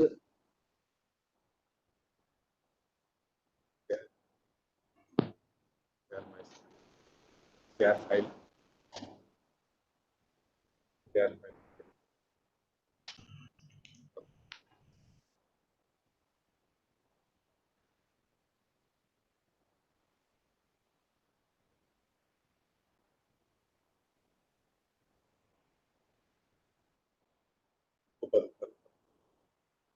Sir, are you comfortable with this software? Otherwise, our IT expert, Mr. Raju Thapa, will guide you. Yeah, somebody is with me. So I think it's ready. Sorry for the inconvenience. No problem, sir. We can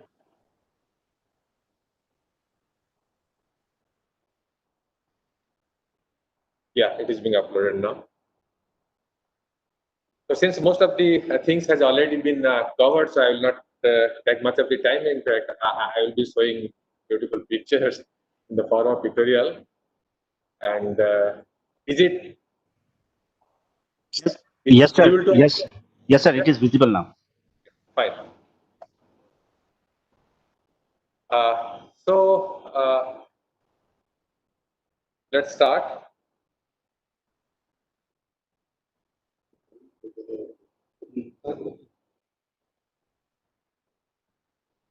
Okay. Yeah.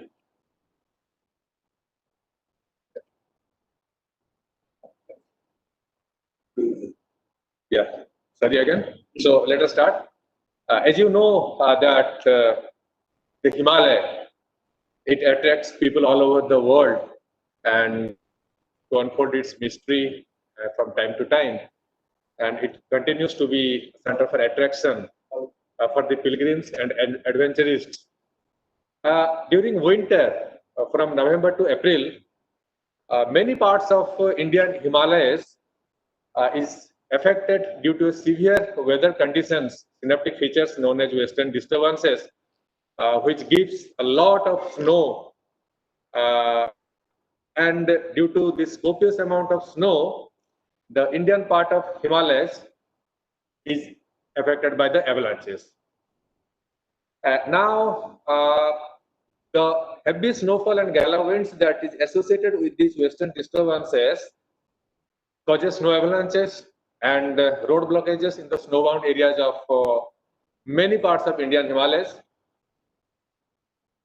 And now, coming to the main topic, the snow avalanche. It is nothing but the sudden downward motion of snow mass, as already discussed by many of our dignitaries here, and it may contain rocks, soils, trees, etc. And it can exert pressure up to 50 ton per meter square, which is a great enough to damage several buildings or vehicles which comes in its path. And the volume range generally varies from 100 meter cube to 10⁶ meter cube. Now, what are the avalanche hazard implications in this part of the Indian Himalayas? Of course, it affects pedestrians' movements, cuts villages, erodes, and vehicular movements are being affected, and it affects military operations, their movements and their day-to-day operational activities. They generally carried out in the snowbound regions of these Indian Himalayas. And of course, it damages hill roads and dams, initiates rockfall, disrupts communications, and more importantly, it affects the psyche of the person who got affected by these avalanches. Coming to the next slide, the data shows that during winter, from November to April, it's roughly about 180 days. The lower altitude generally gets rain and higher altitude generally gets snow. And most of the avalanche accidents that occurs during the snowfall, that means when the snowfall is continuing. And the second most dangerous situation is that immediately after the snowfall, when the snowstorm ceases and it gets sunny, I mean clear day. So that is why most of the time we generally advise not to venture in the sunshine hours. If you want to go somewhere, then you go during the morning hours when there is no sunshine. And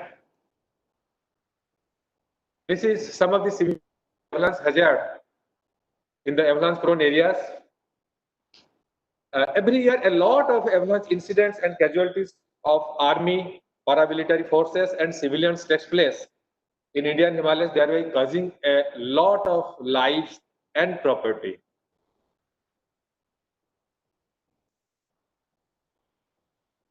Now, since the mountain weather is one of the most important parameters for the avalanche to occur, hence there has always been a requirement of both mountain weather and avalanche forecast for the following personnel as well as agencies such as Indian Army, ITBP, BRO, mountaineers, recreationists, expeditioners, state administrators, rescuers, and public at large for their respective job. Now, it is because of these severe weather situations resulting in release of massive avalanches, SASE come into being.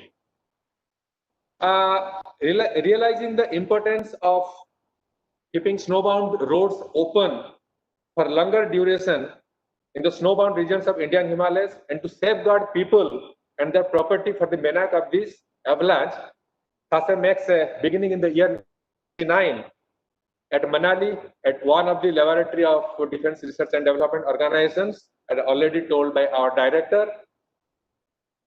The main focus in the initial phase of SASE was only to collect snow data and archive it for the future research.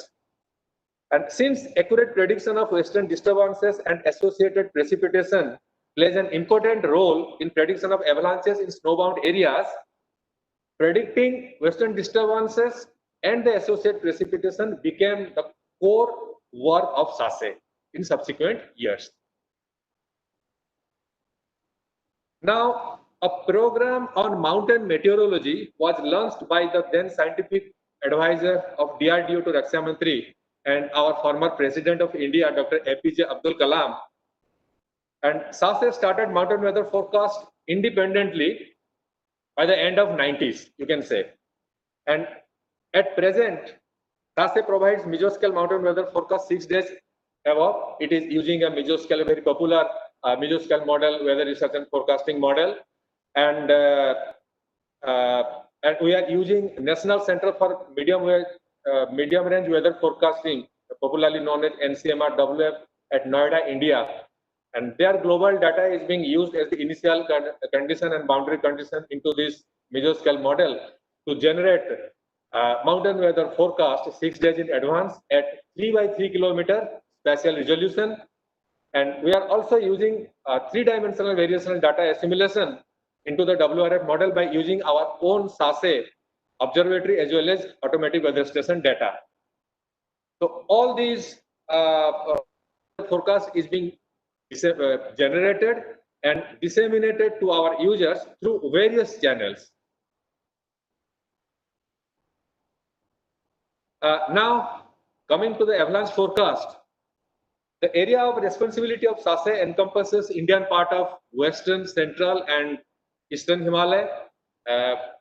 Particularly Eastern Himalaya means I want to say the Sikkim state, and we have mapped avalanche sites along various routes and axes in avalanche-prone areas where army and civilian movement takes place routinely by ground recce, aerial recce, and by using remote sensing and GIS technology.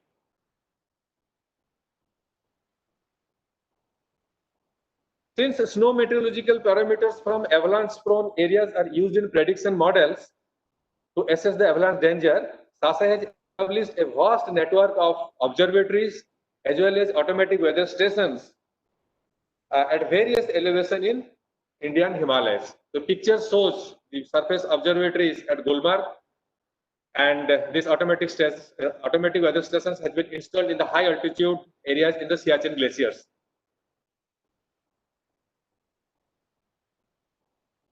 Now, regular snowmelt data is being collected from the observatory network and sent to Research and Development Center at our Chandigarh through our mountain meteorological centers at various places and through the headquarters SASE Manali. Here, we generate both mountain weather and avalanche forecast, and finally, the forecast is disseminated to the users through the same mountain meteorological centers as well as directly from Research and Development Centers at, or RDC at Chandigarh.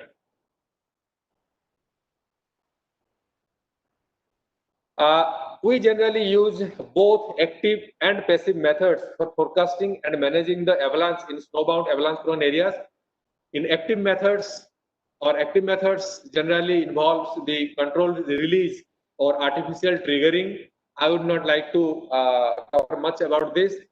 And of course, the next active methods is the structural control or putting structures to minimize the movement of the avalanche in the snowbound areas, and the afforestations. And of course, the passive method is the avalanche forecasting and avalanche awareness to our users. Now, coming to the avalanche forecast, we assess the avalanche danger in the active snow avalanche zones daily using various avalanche prediction models and issue avalanche danger warning to the areas. Among the various methods of avalanche hazard mitigation and management, the indirect or passive method that I told is the avalanche prediction or avalanche forecast. Avalanche forecasting is the most economically viable, effective, and practically suitable methods, as it can be applied to a large area and requires a much lesser investments as compared to direct or active methods.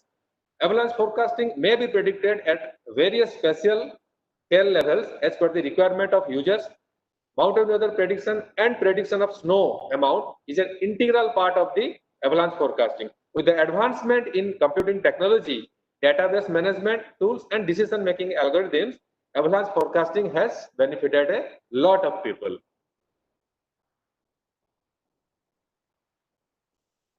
Now, we generate avalanche forecast every day for next 24 hours during winter from November to April.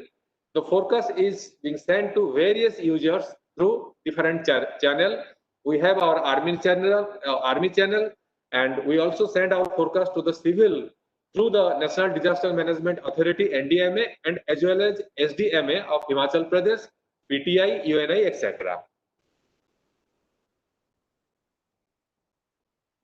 Now, along with army and other paramilitary forces deployed in high mountain snowbound areas of India and Himalaya, SASE has also been identified by National Disaster Management Authority and The State Disaster Management Authority of Himachal Pradesh to share its knowledge, experience, and expertise of avalanche forecast with the civil society as well. That expertise, infrastructure, and services that we render from avalanches may be very useful to the public authorities and administrations. So the next slides will show the format in which we generally issue our avalanche forecasting district-wise in UT of Jammu and Kashmir, UT of Ladakh, Himachal Pradesh, and Uttarakhand through the National Disaster Management Authority, NDMA, New Delhi.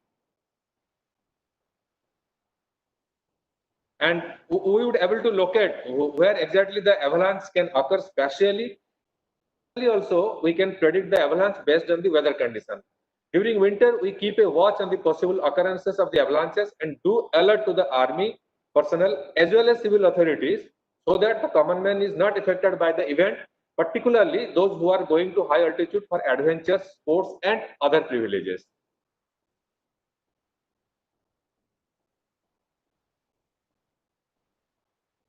This is the blueprint exactly follow for the avalanche forecast. There are 5 different levels, and the forecast is being disseminated accordingly. This unlikely, low, medium, high, and all around, and every level has its own SOPs, and generally the army as well as civil persons follow these 5 levels of warning. The thing is that if somebody is unaware of this avalanche warning and we are giving unlikely, it doesn't mean that there will be no avalanche, but you have to take the advice from the Snow and Avalanche Study Establishment, and then you have to move. Sometimes this interpretation and misinterpretation of avalanche forecast goes fail, and the people got caught in the avalanche in the snowbound areas of Himalaya. So it needs to be seriously followed if SASE gives this 5-level warning of avalanches.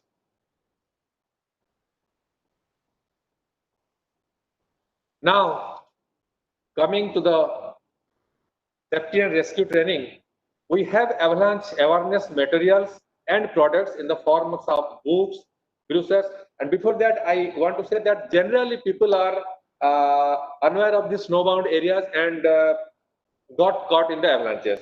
So we have the ability to locate the people.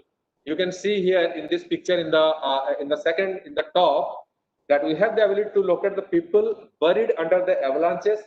And as a part of passive mitigation methods, we impart training to army troops regularly on safe movements in avalanche-prone areas, safety and rescue methods, along with snowmelt data collection. Recently, we imparted training to the 30 members of quick response teams of Himachal Pradesh in 2019. And for the 2020 also, fortunately, our training program is ready. But we could not able to, impart the training till now due to the pandemic that is going on in the country and in the world.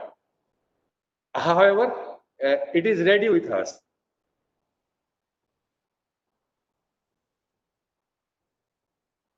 Yeah, so we have already avalanche awareness materials and products in the form of books, brochures, posters, CDs, and DVDs for the army population residing in avalanche-prone snowbound areas of India and Himalayas. All these type of resources can also be prepared and shared with national disaster management authorities and the disaster management authorities of the states which are having high altitude areas with avalanche conditions during winter. Disaster rescue forces of the states can also utilize these materials.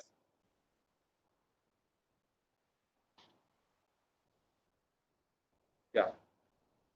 Now, since the infrastructures, communications, power, transportations, and housing are badly affected by the snow avalanches in snowbound regions, as another part of the active mitigation method to protect these buildings, highways, power transmission towers, ropes, and other infrastructures, we have designed, developed, and installed different avalanche control structures for different avalanche zones so that their speed, volume, and runout can be controlled within the tolerable ranges.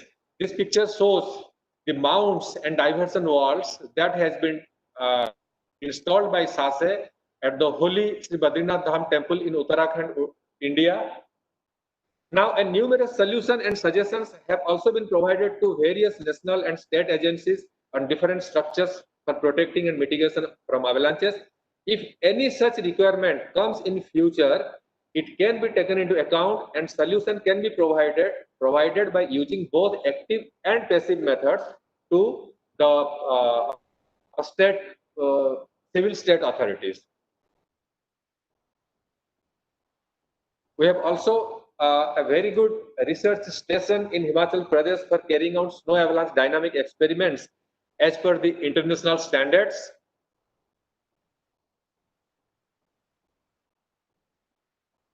Finally, I would like to say that in due course, SASE has emerged as a front research center in cold region science and engineering for saving precious lives in snowbound mountainous regions of India and Himalaya.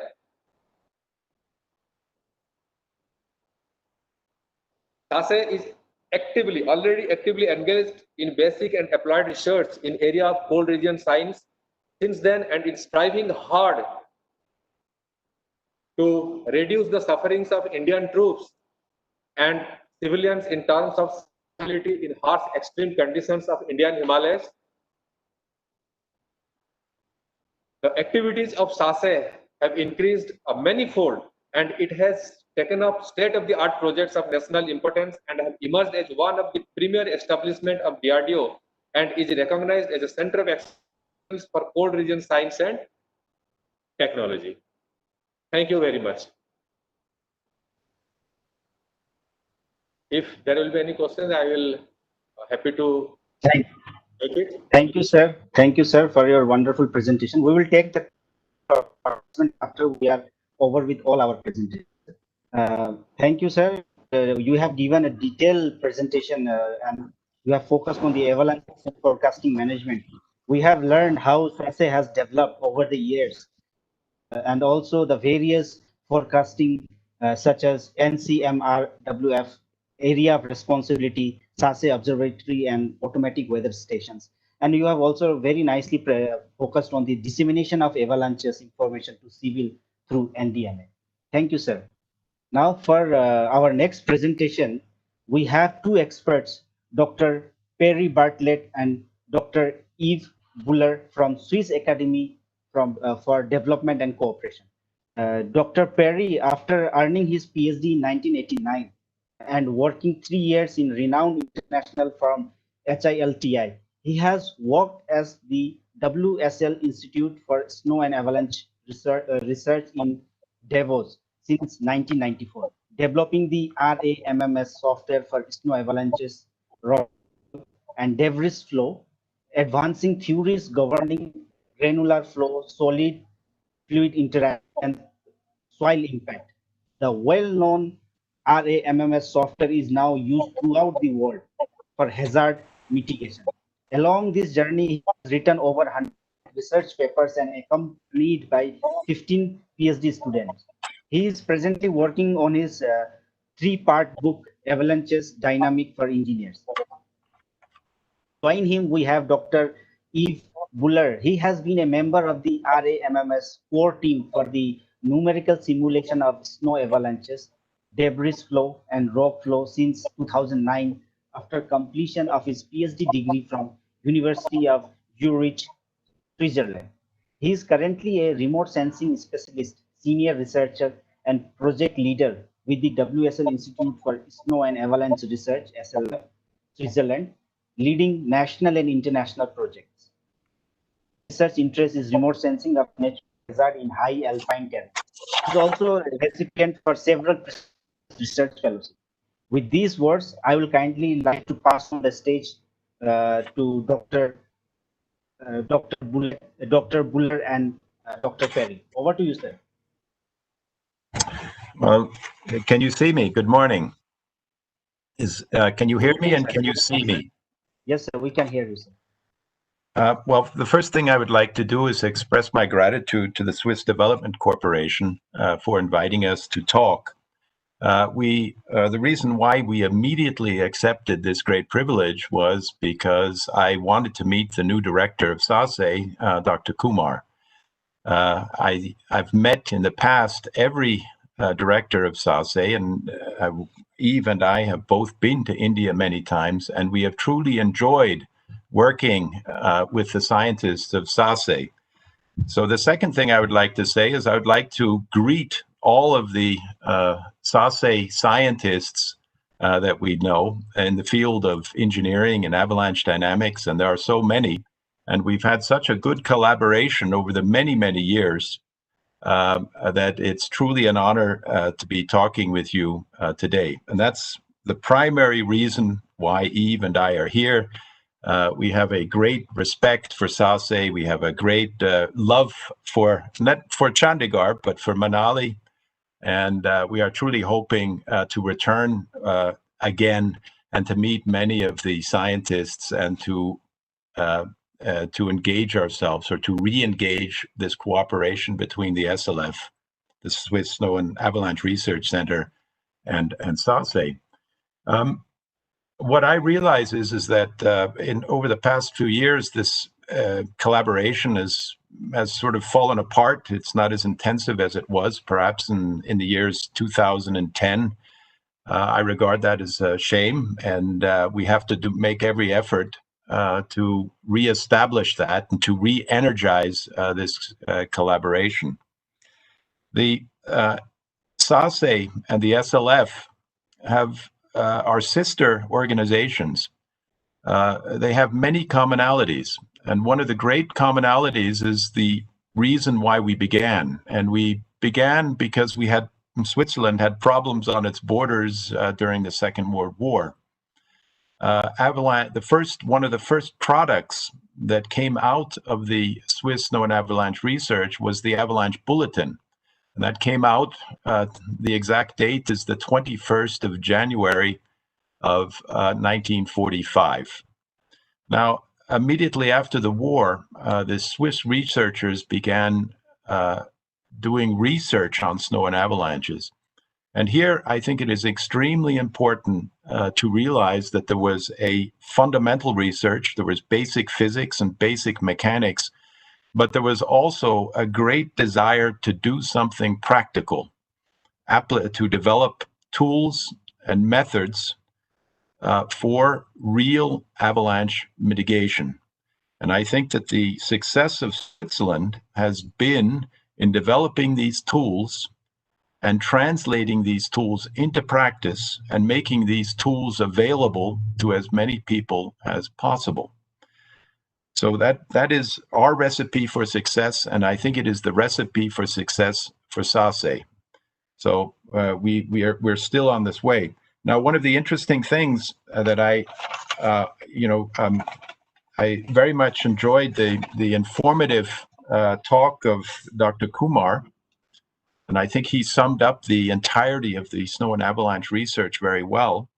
I especially enjoyed the very energetic talk of Brigadier General Hasnain, and I think he very well highlighted the problems and the practical problems in a very good way of avalanches. And what I would like to do in my talk is perhaps not present the whole history, but present what we are working on now, and where I see there are tremendous opportunities for collaboration in the future. Now, one of the things that we've been working on intensely has been our, as the person who presented us, is the model RAMS. The model RAMS is no longer the simple avalanche model that it was 10 years ago when the last time I think I was at SASE. Over the course of time, this model has been developed to include glacial hazards, to include ice avalanches, to include rock avalanches and combinations of those. It has also been developed to include the effects of powder clouds, these very dangerous phenomena of air blasts. And as we've developed these new models, what we've also been doing which is a tremendously important part of our work, is we've been validating them and calibrating them. What one should realize today, and that's why my partner, Dr. Eve, is with me, is because we've been working very, very closely on obtaining data to validate these models, to make their predictive capacity much better and much greater in the future, and now and in the future. So in our presentation, what we want to present is a sort of an overview of some of the applications and some of the research directions that we see going on in the future. So, and what we've decided to do is that Eve is going to make the presentation. So I hope you can call up the PowerPoint now. Or should we load the PowerPoint and share the screen? Or you? Yes, sir. You can share it from your end, sir. Okay. This will take 1 minute. Okay, sir.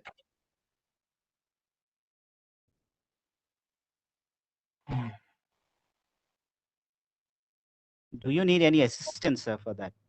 Maybe for sharing the screen, but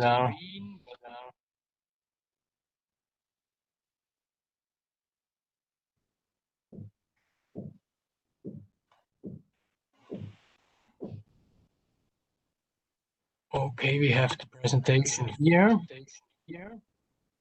Now, how do we share the screen? So if you see in the bottom side, there is one mute option, there is one video option, and the third option is share content. Okay.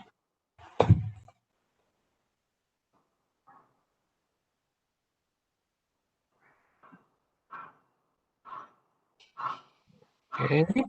Can you see it? Yes, Yes, sir. We are able to see it. Very good. Okay. So, as Perry already said, we want to focus today on the numerical avalanche modeling work we are doing at SLF. We made some really nice steps in the last years, and we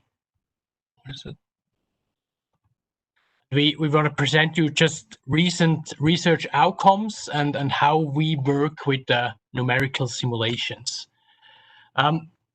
Focus of the SLF avalanche modeling is now not only on the normal flowing dense flow avalanches, but more on ice, rock, mix, snow avalanches. And there especially important is powder pressure. We will show in case studies afterwards why.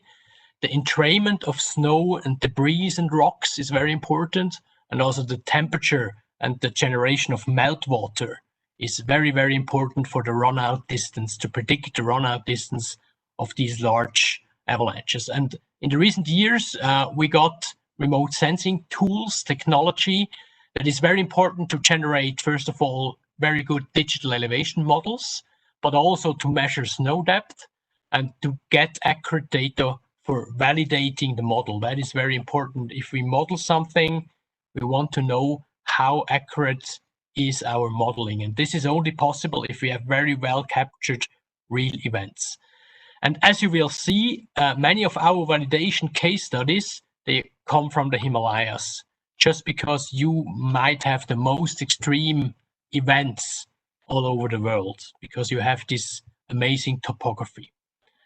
And one application we want to show you is then the large-scale hazard mapping. So we apply the model on a large scale for an entire region or even entire country to predict where avalanche danger is present and where are the safe spots to build a camp, for example.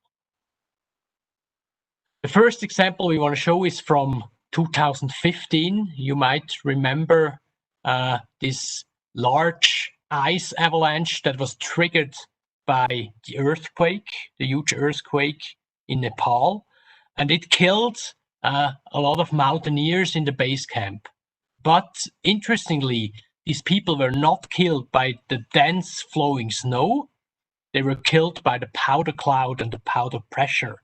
So afterwards, as you see in the picture C, there was no avalanche deposits, just a fine layer of of snow powder, but everything was destroyed. People were smashed against the rocks, were killed by thrown around. All the tents were destroyed, but not by the dense flow part, just by the powder pressure part of the avalanche. And you see this moraine in the 3D visualization. This moraine stopped the avalanche, but the powder cloud went further and destroyed the camp. And this told us, okay, it's very important not only to simulate the flow, but also the powder pressure, because the powder pressure can be very destructive. And these are then the simulations we did. On the left side, you see the core where the avalanche was flowing. It was stopped more or less completely by the moraine. And on the right side, you have the powder pressure. And you see that the powder pressure with these fingers reaches the base camp. And this is what caused the destruction without having a big avalanche deposit afterwards. Now, that was the first very big ice avalanche event we simulated with the new RAMS model, with the RAMS extended, which is the scientific model. And now with this model, things like that can be simulated, back calculated, and understood how this happened. And this is kind of an overview how the whole model is providing or calculating information. First, you have the initiation, where large blocks of ice, in that case, I think it was blocks of a height of 20 to 30 meters of ice, so huge blocks of ice. They start to move in a very steep terrain. They take air inside. They start to fluidize. The particles get smaller, and the air in the end also blows out from the core when the core is getting pressed together and produces a very, very fast and destructive cloud. It's a very fast wind, but it's not only wind, it's also snow particles. So the density is something around 5 kgs per cubic meter, not very dense, but enough to destroy houses, tents, and kill people. And very new is that we have a multi-component model. So we have not only snow in the model, but we have air, we have rock, we have ice, we have water, and we can take in debris, which is treated differently than snow.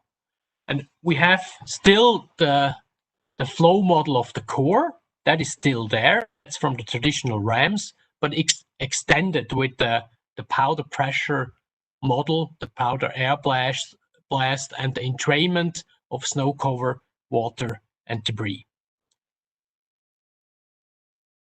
So, second very destructive example is the Langtang snow ice avalanche. You see here the picture of the village, everything completely destroyed, but still, again, outside of the dense flowing part of the avalanche. It's not the dense deposition that's in the background, 50 meters of deposition, but these houses were outside that zone, just destroyed by the powder pressure.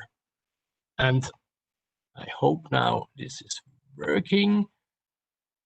This is should be the simulation. It's not run. That would be the simulation, how this comes down. Maybe when I go out.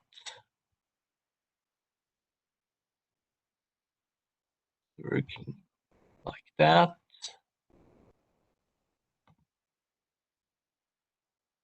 Code unavailable. So this is unfortunately not working here, but I have the video here. I can show it. Okay, Paris computer is not fit enough. That's open with. Okay. Open with. Excuse me, sir. You cannot share your videos through share content. To share your videos, you have to use different option. You can do that after your. Okay, so we leave that video. It would be nice to see how the cloud is simulated. Okay, now the application what we did is now taking the RAMS model and simulating, in this case, small skier-triggered avalanches for entire Switzerland. So all the avalanches that could develop from the terrain perspective were simulated as individual avalanches. So in total here, around 800,000 avalanches, which are dangerous for skiers all over Switzerland. And to show that a little better, I show here an extract. This is the region of Davos. This is where Perry and I'm sitting, just below the lake. And this is how it looks. All these individual avalanche release zones we automatically detect based on the terrain model, and then simulated with RAMS to see where these avalanches would flow. This is a very optimistic scenario because it's just for skier avalanches. But we also have the model for more extreme. And this is an application from the Himalayas, the Salang Pass Road in Afghanistan. There are 3 different options where the road could go, and they're currently investigating which is the best option. But there is nearly no avalanche observation, very sparse. Some avalanche tracks are observed. So the engineering office that is leading a part of the project asked us to do this large-scale simulation for the entire area. And now they can evaluate where does the road face avalanche problems potentially. And also they can calculate which road locations are safe to build something like shelters or stations for the grooming machinery. And they can also calculate in total which roads line would face least avalanche problems. But as you see in this terrain, there is a lot of avalanches possible in this area. So now some words to the collaboration we had with SASE. Myself, I stayed in 2012, I stayed 3 months at SASE, working at the HQ SASE, together with the SASE scientists on avalanche simulations along the Manali-Leh highway, especially the entrance to the tunnel was the focus area. And what you see here is one simulation we did in 2012 for an avalanche threatening the road to the tunnel entrance in Manali. So as Perry already said, we have a very long tradition. So I think the last 3 or 4 directors of SASE, they all spent several months at SLF doing training, doing scientific collaborations. We have also collaborations with the terrain lab of DRDO. We did some workshops together with them for rockfalls and then debris flows. There were 2 conferences at Manali where several scientists of SLF came. We did already joint publications in international highly ranked journals, SASE and SLF together. But we realized that this collaboration somehow weakened during the past 5 years. We don't know exactly why. It might be because staff is changing, responsibilities are changing.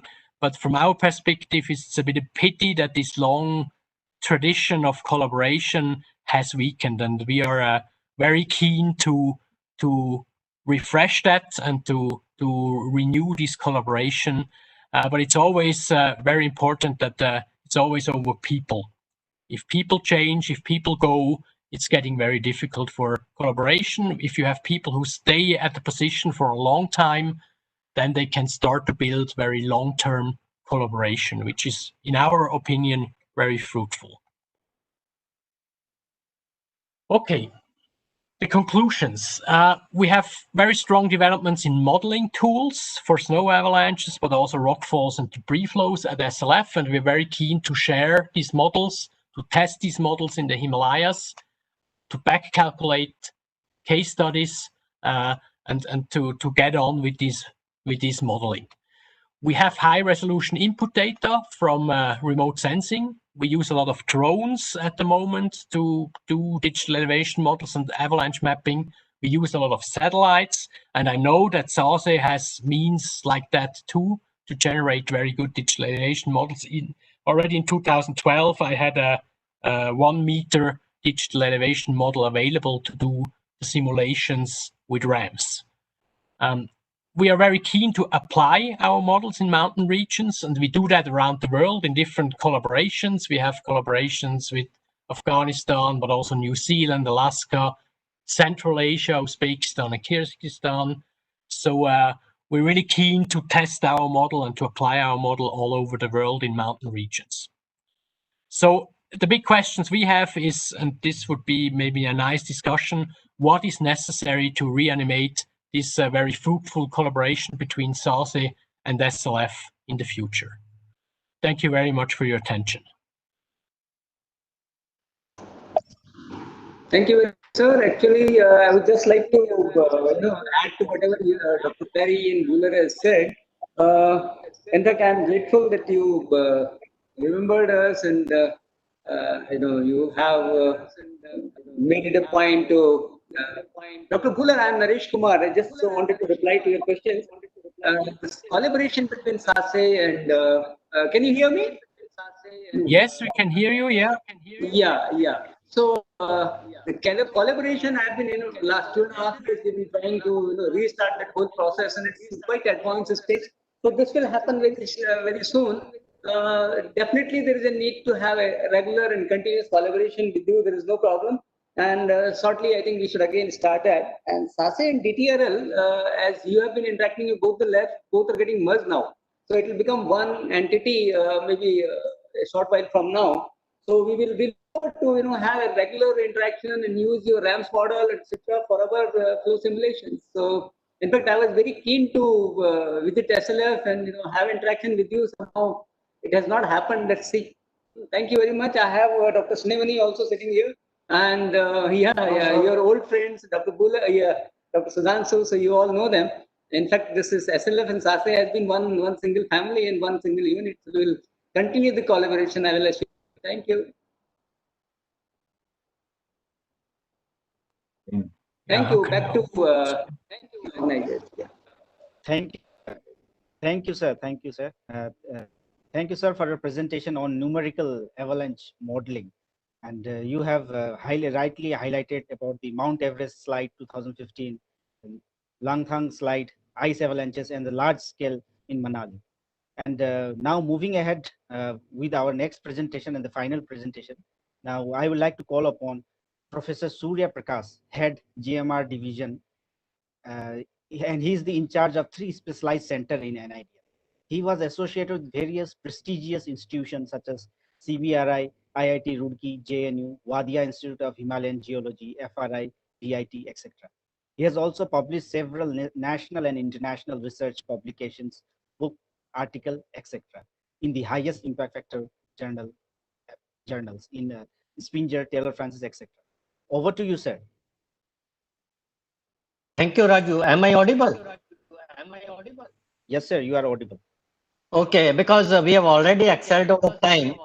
So I'll take less of the time. I will complete actually my part of the presentation in terms of response to disaster situations and how we try to manage the risk from snow and avalanches.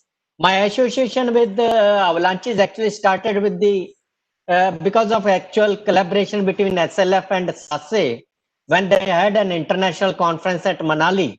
I was part of the conference and that time Dr. Sarvade was the director. So it was very nice to listen to their proposals of the models for avalanche modeling as well as for debris flows. In India, we have a multi-hazard approach as part of disaster management, and these are the situations in India we have in the Himalayan parts. And the Himalaya is not only important for us from the disaster management or border issues, but also a very sensitive ecosystem point of view, because a lot of our freshwater bodies in the form of glaciers are lying over there. And because of their altitude, there is high accelerated erosion in terms of sediment as well. So this is actually bringing new issues, and also almost 10% of our world's population lives in these mountains, and 40% others depend on water from these sources. Now, one of the issues highlighted by the previous speakers was the glacial recede in the Himalayan region, and most of the glaciers in the Himalaya, they are receding at variable rates, and this receding of the glaciers is actually leading to formation of glacial lakes in the higher altitudes, which is also an associated problem with the avalanche prone areas as well. So there the glacial lake outburst floods have become very threatening issues, and we have already dealt with it through SDC and in the stage of formulation of national guidelines for globes, likely to be soon released in the next month, September. These are the kind of lakes which had actually formed in the high altitude areas, and which when they burst actually are bound with the end moraines and moraines, and they are mostly unconsolidated in nature, and because of heavy precipitation and bad weather conditions, they fail and cause heavy flash floods downstream sides. The Kedarnath tragedy was one of those examples, and these were the kind of scenarios that we seen after it is looked up. Just giving you a situation in the high altitude areas where precipitation, weather, and terrain all are adverse in nature in terms of their presence, and they cause many types of different different types of hazardous situations, and affect our pedestrians, trekkers, adventurers, tourists, pilgrims, villagers, vehicles, hill area, infrastructures, buildings, roads, everything, tourism, and even forest and sports activities in these such areas. Now, how do we try to manage? Dr. Sudhanshu told you just briefly about active and passive measures, that we have structural and non-structural measures as well. So I will not highlight it much because of shortage of time, but I'd like to emphasize that when we are planning for risk management, particularly in avalanche areas, we have to look into three different zones. One is where the formation happens for the avalanches, and that area different types of structural measures are required, from where the material gets detached and depleted and then displaced. Now the displacement zone where through which it goes is called as a track. It's a middle zone of that and has a different topography and snow cover. Into this, we can actually reduce the amounts of materials going downwards, which can affect the structures and the lower zones. That is the run out zone and deposition zone. So each part of the snow avalanche, we will have to have different control structures which will help prevent its impact, not only in terms of volume, velocity, run out distance, but also in terms of energy dissipation. Now, different types of structures have been done in India as well as in other countries. I had to have an opportunity to go to the avalanche prone areas in Japan, and similar structures I've seen there. So I'm showing some of examples when I visited Sase and their structures in terms of snow rakes to inhibit the downfall impacts, and also the nets and the girders which being used at different steps, so that the impact of the snow can be reduced through various mechanisms using flexible structural snow rakes or meshes and nets. And this is what I saw in Japan, that they had rows of similar snow rakes at in snow prone areas where avalanches happened, because I visited just before the winter times, so snow is no more there, but they were also putting similar snow rakes and their lanes and structures. Other issue that comes along with the avalanches and is the debris flows which happen, and debris flows brings lot of sediments. In Japan, they had kept these graded structures along with hindrances which actually stop the debris materials coming down. And these debris material structures, they are in consonance with the natural environment, and allows only the water to come out, which can be collected and disposed properly. So in order where we cannot actually prevent, mitigate, we have to monitor and respond. So I'm just showing you some of the ways that they were doing in terms of CCTV cameras using solar panels and also speaker systems and light systems to alert the public at large in living in those areas. So they were keeping always a continuous watch on the weather conditions and the avalanche conditions from a remote center in an office which is away from the site location, and using the remote sensing imageries as well as the camera images together to issue alert and early warning. SOPs, my colleagues from SASE have already told that 5-step SOPs given for this. Other things which I need to emphasize is to learn to respond to such situations if you get caught suddenly. So the response time is very less compared to all other major hazards. In terms of snow, most of the avalanches, when person gets trapped, it's the hypothermia which can actually kill people. So less than 3 hours time is available for us to respond or to survive ourselves. And if you know how to survive, if you get trapped, you have to know whether you are upside down or downside up. All those situations compared to other. In other disasters, there are more time, like 3 days and 3 weeks, which can save people. Safety plan we have to have. So all those people who are living, administration, and even for the army, those safety plans should be in place for all troops and also the officials. Lookouts, communication, escape routes, and safe zones should be well marked, and the rescue safety rules should be known to all, and the search methods in terms of physical, canine, and technical search. Lieutenant General Hasanan sir actually told about canine search, which is very effective. Technical search is still difficult, although we are trying to now use radio devices to locate people buried underneath avalanches, and also to carry out physical research and using international techniques in terms of search and rescue methods. We have an international search and rescue advisory group which gives common connotations and symbols to locate people underneath the debris like avalanches, and then extricate, and those just showing you some of the symbols because of shortage of time, and learning about triage. Everybody should be aware about how to carry out triage and what are the different mechanisms in terms of the conditions of the victims that we can show.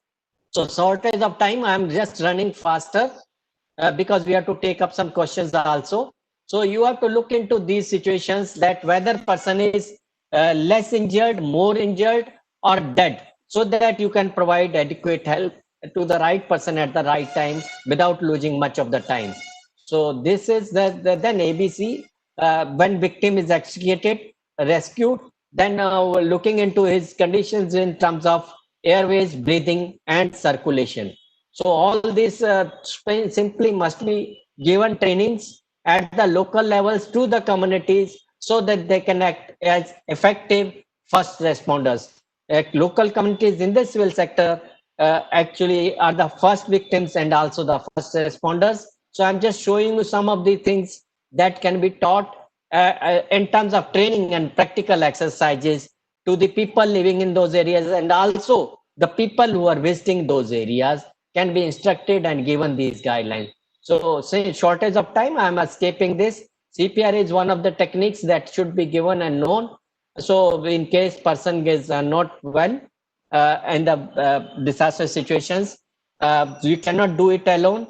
Every sector, whether it is scientific, social, administration, or disaster management agency or line department, have to come together. Then only we can succeed and go for a holistic approach. That was the main objective of my presentation, and make our society resilient like the stone, move in any direction to quickly regain. So with these words, I'll close this presentation and request Mr. Raju Thapa to go for further questions and answers. Please. Thank you, sir, for your presentation. Now we will take some questions raised by our participant. We have received more than 50 questions from the participant, but due to time constraint, we will just restrict ourselves to only one question per expert. So first question is for Director SASE, Sri Naresh Kumarji, asked by Avinav Walia. What type of community awareness activities SASE or SDMAs conduct, and what are their frequencies and success rate? Yeah, can you hear me? Yeah. Yes. In fact, most of the programs that we run for creating awareness and training earlier was confined to mainly users like Army and paramilitary forces. Last few years, we have extended this facility for this training awareness to the civilian sector, and Himachal SDMA had approached us last year, so we planned a series of trainings for their QRTs in the avalanche affected districts. And we did one course in February. The next course was planned in end of March, but because of this pandemic, it couldn't happen. But as a policy, we are taking up the SDMA's request and taking their QRTs for training at our Manali center, and we also take them to actual avalanche sites. So this is basically wherever there is a requirement in the government sector, in QRTs, the disaster management, all the organizations which are in disaster management, we are actually open to, and we are planning to provide them the training on awareness, safety, and rescue while operating in snowbound areas. So this function is going to actually increase in the coming years. Does it answer your question? Thank you, sir. Thank you for your answer, sir. And now moving on to our second question, that is directed towards Dr. Sudhanshu. Question is asked by Kesav from Sikkim State Disaster Management Authority. Question is, what is the process of getting forecasting information from SASE? Being in the Sikkim State Disaster Management Authority, the question is how to get the forecasting information from SASE? Yeah, how to get information? Actually, during winter and related to avalanche forecast, we issue the forecast to NDMA New Delhi. And through NDMA, it goes to different SDMA and up to the local level. So in case somebody wants forecast directly from us, they have to write it, and we can also, and they can provide their official email ID. Then we can add it here and we can directly send it to you. The question is that whether we will be covering that area or not, that we have really to see, and we'll have to work upon that. If the area is not covered till yet by SASE, then we will definitely try to cover that area. And for that, we will require the local data, because as you know, without data, we would not be able to give forecast for that area. So it's a two-way, that we will need the help of the local authority. We will collect data from them and we will try to give the forecast either through NDMA, SDMA, or whatever that will be decided. Can I answer? I mean, is it sufficient? Yes, sir. Yes. Thank you, sir, for your response. Now the third question is for Dr. Perry and Dr. Eve.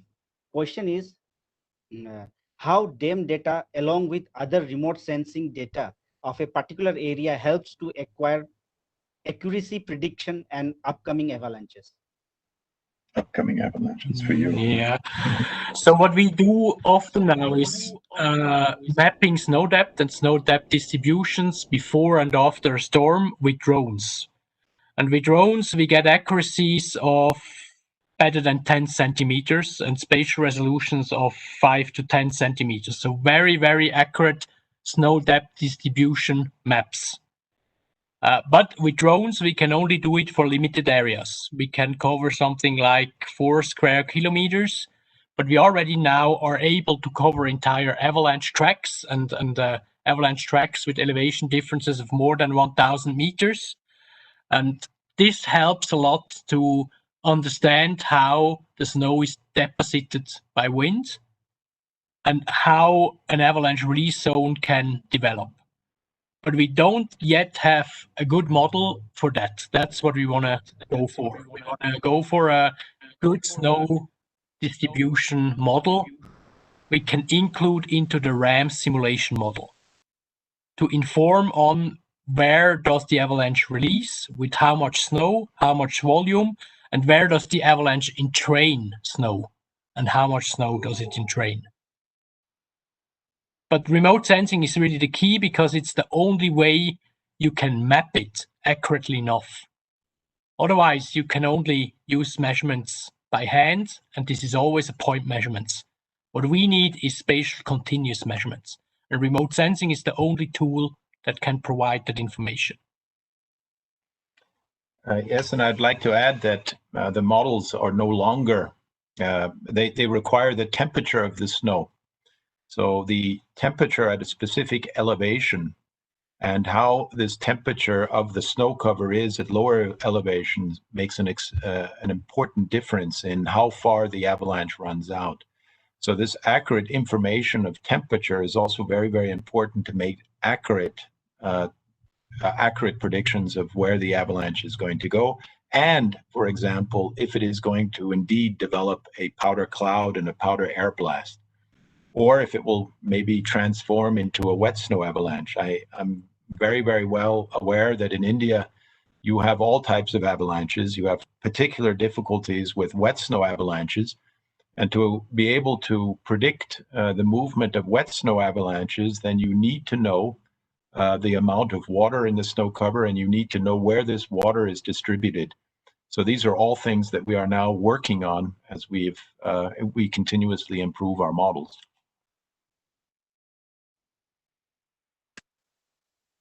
Thank you, sir, for your response. Now, the last question is for Dr. Surya Prakash. Actually, it's a combination of 2 or 3 participants. So the question is, what are the upcoming initiatives in rescue and other operations to reduce the disaster, and how can NIDM play an important role in promoting such informations? Thank you, Raju. I think this question pertains to our preparedness against disaster situations. So, as many of our delegates, participants must be knowing that we have now a dedicated response force, National Disaster Response Force at the national level. And at the states, we have State Disaster Response Force. And also beside these disaster response forces, we do have civil defense, home guards, fire personnel, also doing the rescue operations. This was my emphasis in the presentation, that because this is very hazard specific rescue operation which requires a different kind of skills, trainings and resources than any other disaster in the lower parts of our geographical areas.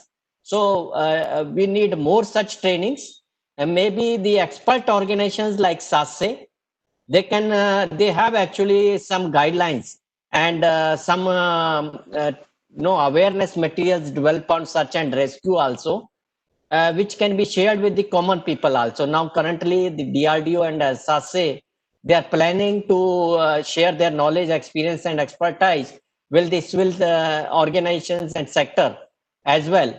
So most likely this will soon happen. And most of the people who are from the army side, military side, they do have some experiences and they train and they have their SOPs as informed by our chief guest, Lieutenant General Hassanan sir. So this is in brief about the question.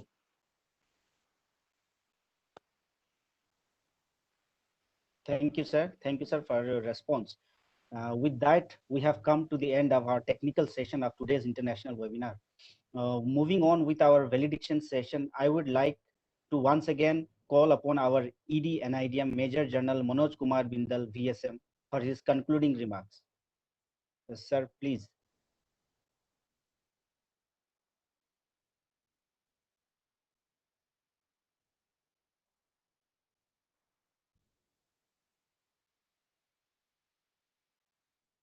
I will request ED NIDM Major General Manoj Kumar Bindal, VSM, for his concluding remarks. Sir, are you there?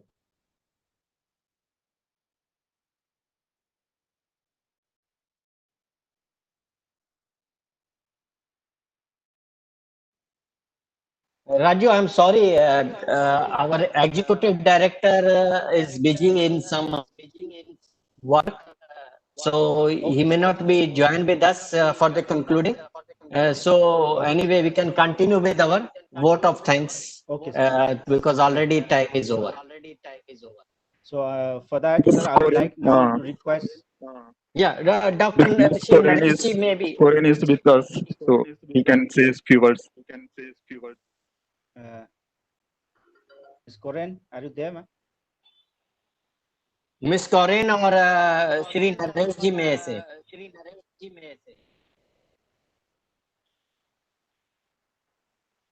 Yeah, as regards the concluding remarks, as I was just mentioning in my discussion, the creating awareness about the safety and the rescue and various mitigation techniques which are available is very important. And then the way we disseminate the information to the user, large number of users in army as well as in civilian sector, it will help in mitigating this disaster.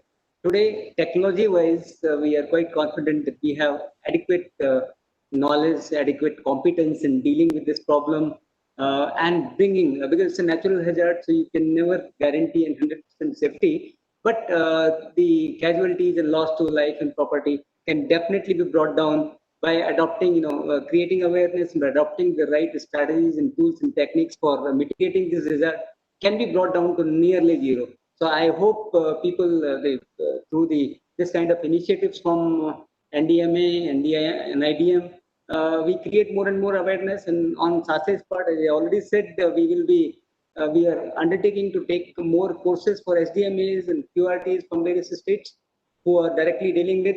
So we all together will be able to reduce the risk and hazard potential of these avalanches and have a much better scenario. Thank you very much. Now I would like to request Ms. Corinne Dimanche if she can speak some few words. We could not have you earlier, ma'am. Can you hear me? Yes, ma'am. You are audible, ma'am.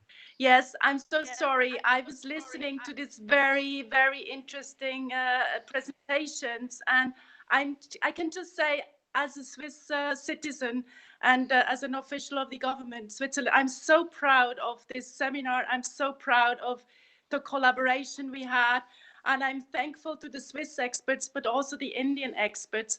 I think this has been a wonderful seminar. I've just seen around 800 people being connected. Maybe that's why I could not connect. But even after the time of 2 hours, there were still 700 people. So it shows really how important this topic is in India. And I think we will continue the collaboration. Thank you to all and congratulations to the organizers. Thank you, ma'am. And we would also like to inform you that apart from this, we also have participants who are joining us through YouTube live streaming. We have also participants there also who could not make us through Cisco WebEx. Now moving ahead, now I'll request Mr. Anil Kathet, who is currently working as the young professional in Center for Hill Area Development, GMR Division, to propose the vote of thanks. Over to you, sir. Thank you, Mr. Raju. Good afternoon to all the dignitaries, experts, and participants. Snow yet are not much discussed as compared to other disasters such as floods, cyclones, earthquakes, landslides, and so on, due to their remotely occurrence. But in recent years, many precious lives were engulfed by them, including our army personnel. Further, current elements of climate warming, climate change are anticipated to adversely impact the cryosphere in higher mountain range, increasing the frequency and magnitude of snow avalanche, thus augmenting the vulnerability of humans, socio-economic development, besides changing the topography. So we need to prepare for any forthcoming disastrous event by developing a culture of safety and resilience. Developing the culture of safety and resilience will not happen overnight. It will take time and of collective efforts from each and every stakeholder to cultivate it. NIDM has always been on its toe in this regard through its webinars, training programs, self-study programs, online thematic courses, and publications. It has been our pleasure to host the international webinar on Snow Avalanche Risk Management. And I thank SASE and SDC for their collaboration in organizing the webinar on such an important topic. I would like to propose hearty vote of thanks to our chief guest, Lieutenant General Syed Atta Hassan, member NDMA, for accepting our invitation and gracing the webinar with his presence and sharing valuable on-field expertise experiences on Snow Avalanche. I would also like to thank dignitaries Major General Manoj Kumar Bindal, Executive Director NIDM, Mr. Naresh Kumar, Director SASE, and Ms. Corinne, Head SDC, Ms. Divya Kashyap, SDC, for enlightening us with their respective thoughts, views to reduce, mitigate the risk of snow avalanches. I also take this opportunity to thank our distinguished experts, Dr. Perry and Dr. Eve from SDC, Dr. Shudhanshu, scientist at SASE, and Professor Surya Prakash at GMR Division and IDM, for making the webinar significant through their presentations, wisdom, experiences on various spectrums of snow avalanche risk management. I express a deep sense of gratitude to all our participants for their active participation in the webinar. I would also like to thank my GMRD colleagues, Mr. Raju Thapa for moderating, Dr. Harjeet Kaur for facilitating, and NIDM IT cell, and all others who directly indirectly have in organizing this international webinar. With these words, I conclude my vote of thanks. Thank you. Over to you, Raju Thapa. Thank you, sir. With this, we have come to the end of today's international webinar. Thank you for everyone for being with us. And there are a few announcements for the participants. Next Tuesday, that is on the 1st September, the last webinar of this 4-webinar series, that is Geohazard Risk Reduction. We are going to conduct the last webinar on tsunami risk reduction and resilience, and it will be conducted on the same Cisco WebEx event. And I'll request all the participants to kindly join us in the webinar. In addition to this, NIDM is also organizing several other webinars and training programs in various aspects of disaster management. And I will request you to kindly visit our official website to get the details of all the upcoming programs. And you can also visit our official YouTube channels to get the access of already conducted program. We have shared the feedback link with all the participants in Cisco WebEx event. And those participants who are not able to fill in the feedback form, you don't need to worry about your attendance, because your attendance is automatically recorded by the Cisco WebEx platform. So you don't need to panic about your attendance. With this, I would like to end this webinar, and I would like to thank all on behalf of NIDM. Thank you very much. Thank you, everyone. Thank you everybody, and thank you NIDM. Thank you. Thanks a lot. Anil sir, I think we can end this with. Can end now? Or we have to wait for? Yeah. Leave it. We can end now.